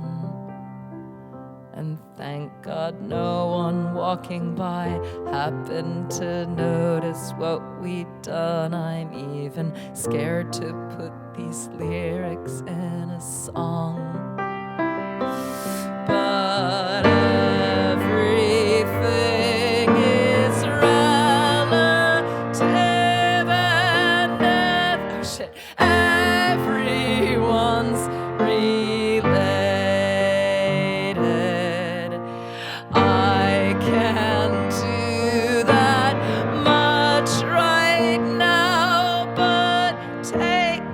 again. Take care of this baby.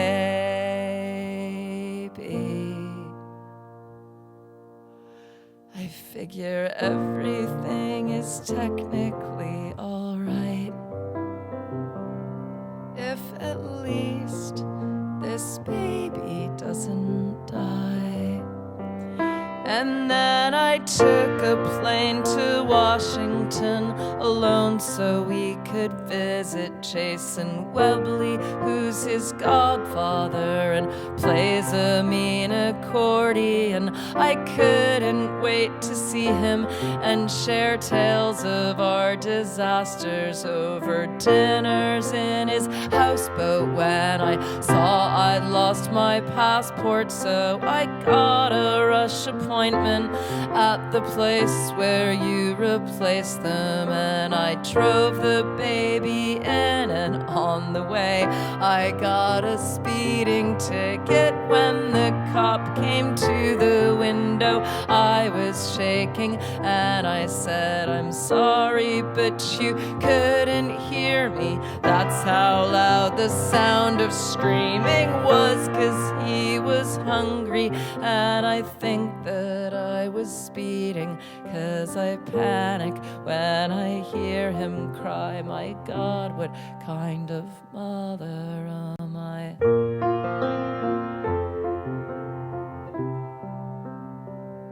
And as I pulled out of the breakdown lane, I cried. And as I pulled out on the highway, I said, right. At least the baby didn't die. At least the baby didn't die. While I was waiting for my passport, I was hungry, so I twittered for a coffee in the neighborhood, and there I saw a woman who was sitting at the bar, and it was noon and she was drinking, and she called across the diner to me, how old is your baby? And she smiled at us nursing, and she said she had a daughter who was grown, and then she paused and said she also had a son. And when I'd paid and was about to leave, I picked him up and crossed the room and touched her sleeve. I said, hey, this baby wanted to say hi. And she held him tight and started to cry. And I'm sorry that this story's gotten long, and that everybody's crying in this song. And then I got back to the car and turned the radio and heater on and sat there with the baby in the back. And they were talking about Syria and climate change and ISIS and the candidates' positions on Iraq. I feel so useless in this universe. I know I could be doing worse. I'm trying hard to stay at peace inside. I know it's hard to be a parent, but this mess is so gigantic. I wonder if I should have had a child. And as I pulled out of the parking lot, I cried. And as I pulled out on the highway, I said, right. At least the baby didn't die. At least the baby didn't die. Everybody!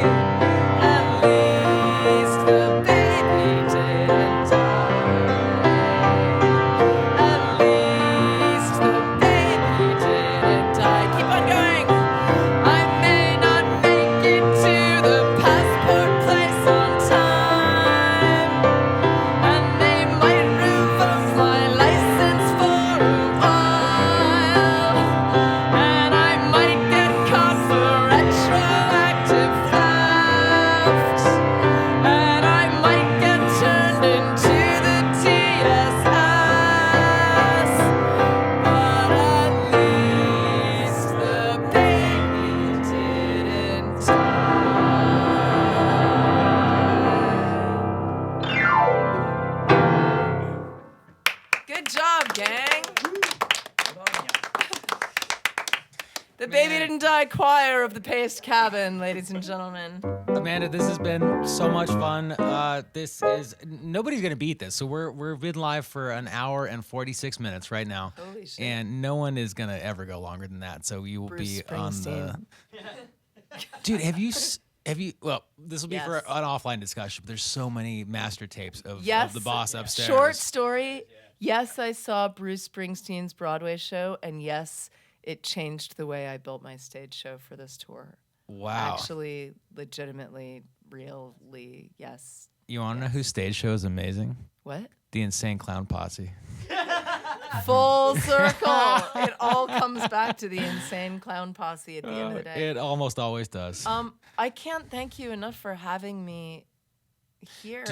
Do we want doing to? this. Do you have 10 more minutes of discussion in you, or do we want to wrap Yeah. up? Because the internet I have asked one if. last song on my set list. that Do we you were want to? gonna Well, that so Death Thing, right? I mean, that's what the internet asked for. Yeah. But so okay, so I right basically now, played you my entire record and done most of the stage show. where do you want to? Do you want to go dark and heartfelt right now, or a Question-wise? proper question?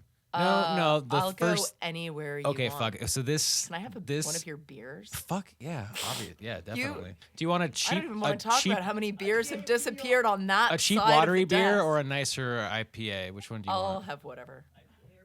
I've earned it. Okay, so the thing It's that 6 is o'clock. said here, it's heavy. Like this is Pabst Blue Ribbon is not the right segue into this. But so Julianne Stame, I don't know how to pronounce the last name, but so says, I have to dial out. My baby did die, and that track just shreds me.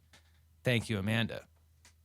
And fuck, man, that happened. And that happens, right? Yeah. I haven't had a live baby die. I had a miscarriage, a pretty, for me Late. at least, dramatic one. I don't know. There's not a spectrum of, it's not like you can win at the sad miscarriage game. But I had a pretty harsh one, and when I was working on Theater is Evil, I had a friend,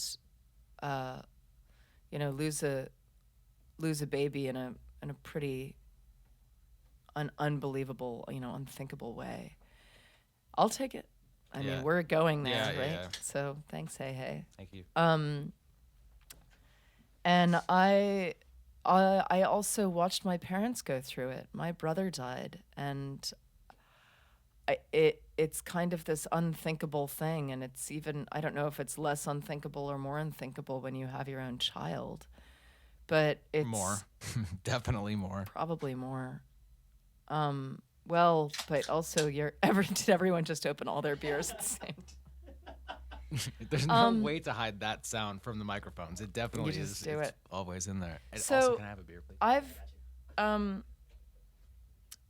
I played this entire show when I was working on the rough draft for a friend of mine here in the city, a theater person who helped me shape the show. And his son, he lost his son, his teenage son. And I got to that, and it was just us, one-on-one. And I was just barreling through the set list, and we got to that song. And he emotes easily, cries easily, and that song to me is always like the sort of dark comic relief of the show, and he couldn't hold it together. But also, he loved it, and there's something about being able to go there, to like go all the way into the dark. That's very, very frightening. And if you're superstitious, it's impossible. I cannot tell you, because I wrote this song before I had a miscarriage, in between. And I can't tell you how many times I've had to do that thought experiment of, if something happens to my child, what happens to this song? But I also really believe, and I believe more and more, and the more I perform and tour and write, and find inspiration in other artists. Our job as artists is to go there. That's our job. Like, if we don't do it, who does it? And that's always sort of been what art is about, like going all the way to the darkest places, the darkest things we can imagine. You know, the early tragedies, killing our own parents, like make it as bad as you can, and let's put it into the art department to hopefully avoid it in the life department. And The interesting, I'm sorry if you. no, I was just gonna ramble. so the now next I can thing- sip my beer while you talk. Yeah. No, I'm gonna sip Cheers, my, everybody. my beer as I talk. Good as well. webcast. Yeah. Thank you for doing this. The next thing the internet asks, which is completely related to what we're talking about right now, is that somebody was asking, statement first, question next. You bring magic into my life. Your husband brings magic into my life. I thank you both deeply for this. Who brings that magic and pleasure into your lives? Oh. Which feels like about where you were headed. Well, I've been thinking about that a lot lately because that's a pretty typical journalist question lately, you know. And it's not. I think it's not just about. I didn't say that. That no, was not me. you. Yeah. But I've been doing phone interviews all week on this record, and Will you say Charles Bukowski just to make me happy?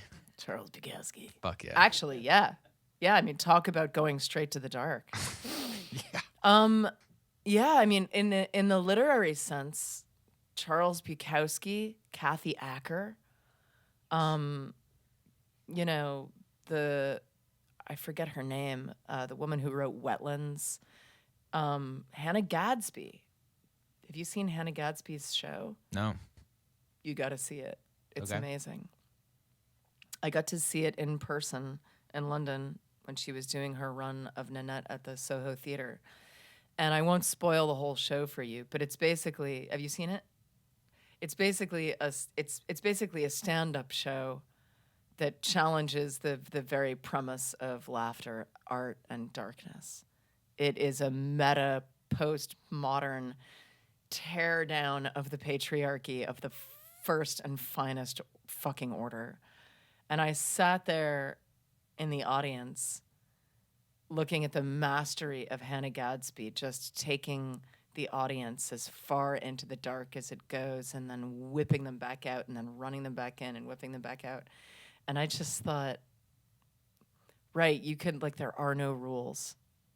You can do anything. I felt the same way when I read Charles Bukowski when I was 16. I was like, oh shit, right, you can just write anything. There actually really aren't any rules. You can just go. Well, we can literally do anything. Like, this is not our format at all. We're just doing shit right now. You're doing shit, and it's amazing. There's no reason not to, and it's amazing that it has unfolded this way. I mean, there's a great audience. There's still a ton of people watching right now, and there's no reason not to. You know, no reason not to paint a can of Campbell's soup or fucking go for an hour and 54 minutes and play half your album and give it away for free here on the internet, despite the fact that Patreon exists. And as we have, You really should go listen to the actual record. It's beautifully produced. don't tell it to me. I've listened to I'm not telling you. Yeah, no, I'm telling the internet. Yeah. Are we? What do we want to? I think we should wrap it. I mean, I think stop doing it or wrap it with you playing another wrap song. it with I mean, I've basically played you my entire record. I started with the beginning. I'm gonna play you the end, and then we're gonna call it. Does anyone else in the room, like from our live studio audience, do any of you guys have any good closing questions? Claire, Off mic, even. what do you got? Claire, take it, Claire. Can you tell me a bit? So I'm still thinking about voicemail for Jill. Impossible not to. Can you tell me about maybe some of the Jills in your life? Women you've supported, women who have supported you. Oh, yeah. There have been so many, and what a good day to ask that question, right? The older I get,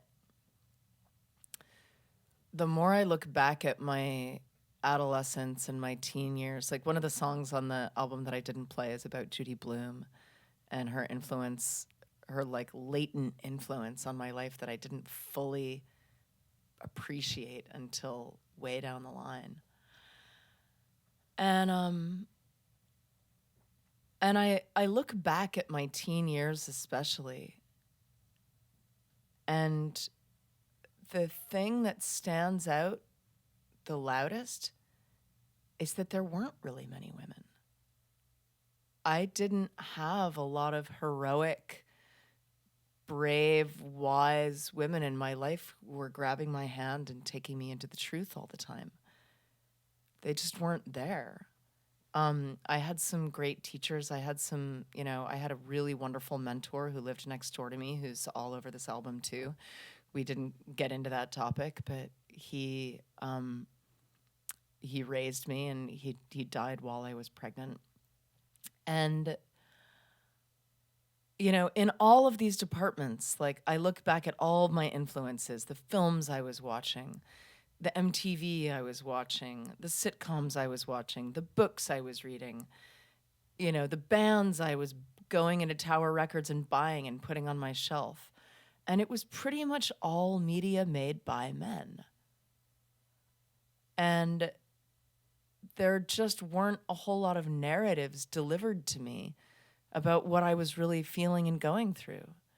And then even more interestingly, the few things that I was sort of tipped off about at around that age, 16, 17, 18, Ani DeFranco and Tori Amos. She's coming in a couple of weeks. She's reading from her memoir. Ani's memoir is amazing. I got to read it, and it's so, so, so good. A few people tried to turn me on to their music because they thought I should like it. And I was like allergic to it because I just figured that it was uncool music made by weird women who were sort of like me, but not really like me and therefore not cool. And I look back at that frame of mind that I was in when I was 17 and how competitive I was and how scared I was. And I just think, wow, what a fucking loss. It wasn't until I was in my late 20s that I really put on a Tori Amos record for the first time and just listened to it and was like, holy shit. This woman is powerful and unapologetically powerful. And same with Ani DeFranco. And then I became a total convert to both of them. And I feel like I'm always making up for lost time now. Because these voices and these women were available to me, but I wasn't available to them. Couldn't hear it. I was too scared. So, not to throw any shade to my male influences, but other than Insane Clown Posse, but the messages that were being delivered to me by The Cure and Nick Cave and Swans and Current 93 and Death in June and Robin Hitchcock and all the bands I was obsessed with when I was 15. They weren't really speaking to my particular situation as a woman. And it's taken me a long time to actually make peace with all of that and to come around to what wasn't there, the void that was there. And I think some of making this record is actually helps fix that. At least I can throw it into the mix and possibly do it for someone else who's coming up behind me. Women are not going to stop going through abortions, childbirth, and miscarriage. And in a sense, this record is, and especially that song "Voicemail for Jill," is one of the most practical I've ever written. I got to take that MP3 after I demoed it and send it to a friend of mine whose partner was getting an abortion and say, can you give this to her? And she wrote me a text and was like, you have no idea how much that helped me. Thank you. And, not to go on and on about it, but old school music, why we make music, why we do any of this, ultimately, originally, was about that. Music, music being made by members of the community to help other members of the community. Art first aid. Should we end? Yeah, what do we want to do? You want to play us out, or do we want to I'll play you out. stop the... Yeah, I'll play you out, and then you'll clap, and we'll all collapse and Fuck yeah. go. Happy International Women's Day, all. Happy International Women's Day. Brought to you by Pabst Men. Blue Ribbon. Brought to you by Dennis Hopper. Heineken. Fuck that shit. Pabst Blue Ribbon. Blue Ribbon. Although I'm drinking a 21st Amendment, but thank you. Don't get me on my Dennis Hopper. Oh my God. Thank you so much for knowing exactly what I meant. I'm right there. Mm-hmm.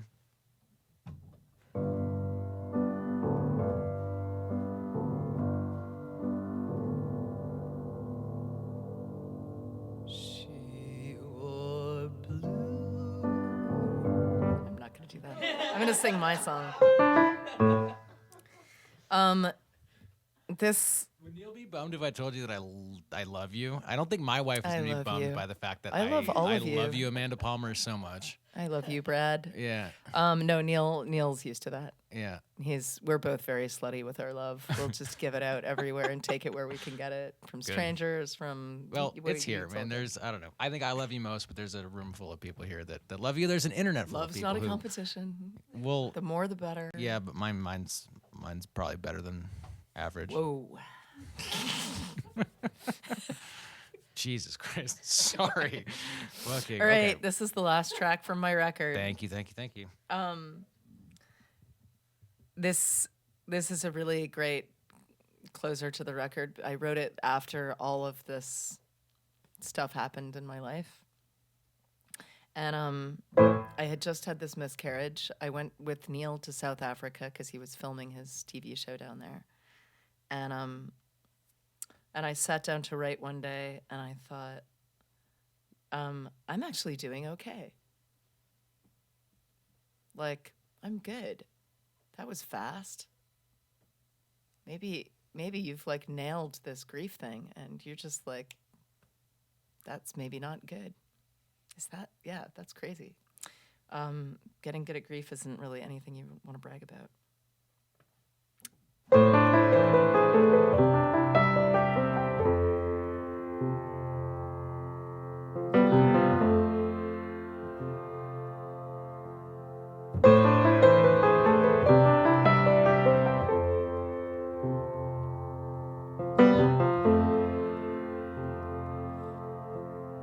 Let's try to end on a pleasant note.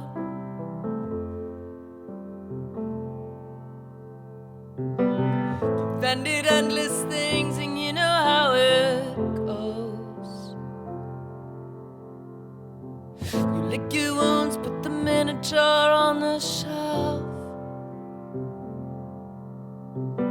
You lick a stamp on a letter to your old self.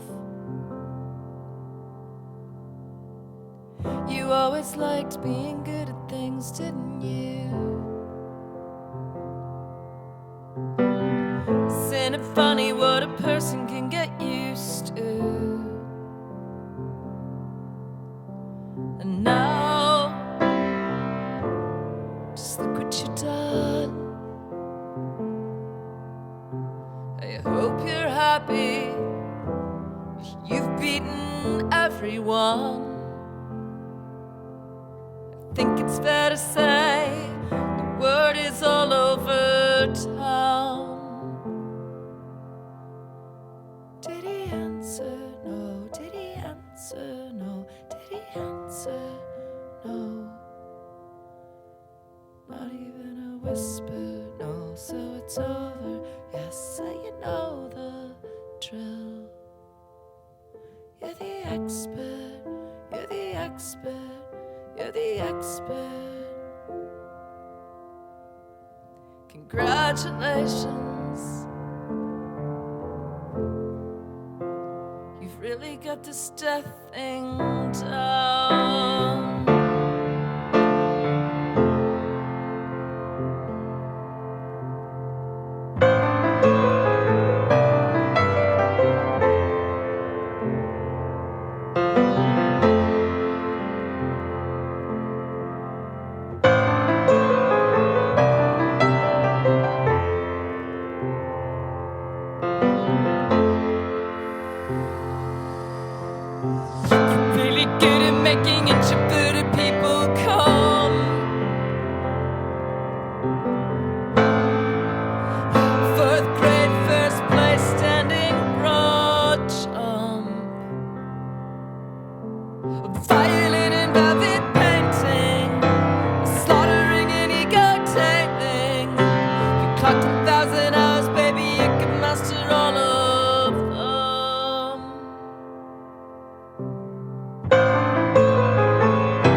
things, didn't you?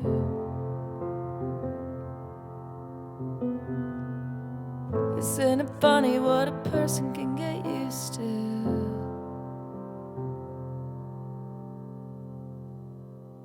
And now, look how far you've come. You used to need them, and now you could lose everyone without even blinking an eye. So go on, put on your crown. Did she answer? No. Did she answer? No. Did she answer? No. Not a single heartbeat, no. So it's over. Yes, so you know the drill.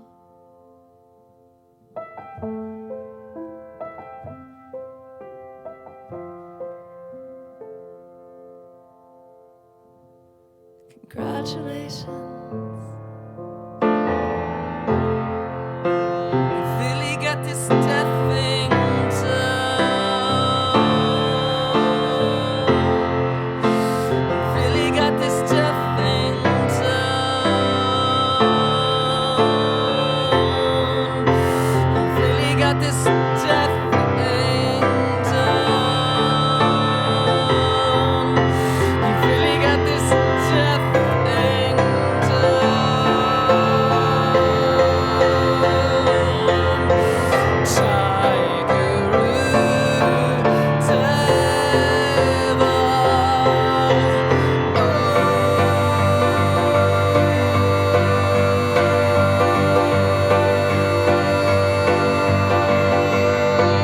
thing down. You've really got this death thing down.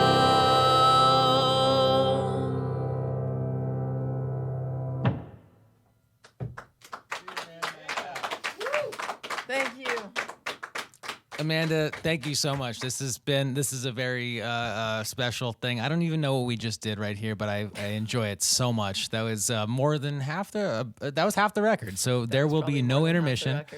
There will be no intermission. Is out today. Happy release day to you. Congratulations. Happy release day. Happy International Women's Day. Yeah, happy International Women's Go Day hug to a you woman. as well. Get consent. Claire, well done. Thank you so much for your contribution today. There will be no intermission. Hug a Woman with Consent. It's out right now on 8 Foot Records, Cooking Vinyl.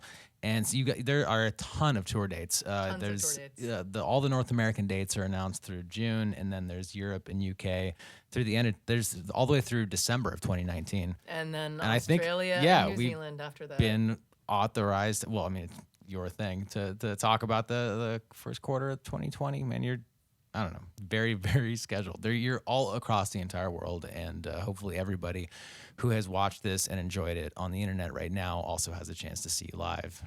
And thank you so much. Yeah, for and doing go this. watch if you want your extracurricular, go watch the Voicemail for Jill video. It's really special, and it's on YouTube. It's up and out.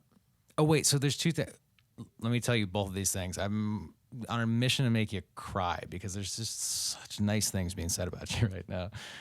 Elise Mirkwood says, the Dresden Dolls changed my life back when I was a teenager. Amanda Palmer, been in my life for so long, I couldn't imagine it without you. I wouldn't be me without you. So says Elise Mirkwood. And so Thanks, says Elise. Claire Francis of internet fame. You've been in my life in all the times I needed you most, Amanda. Thank you for the music and that heart emoji. We appreciate it very much. Coming and doing this. I don't know. This is great. Thank you. Yeah, thank thank you you. all for helping out. And thanks, Control Room. Thank you. Thanks.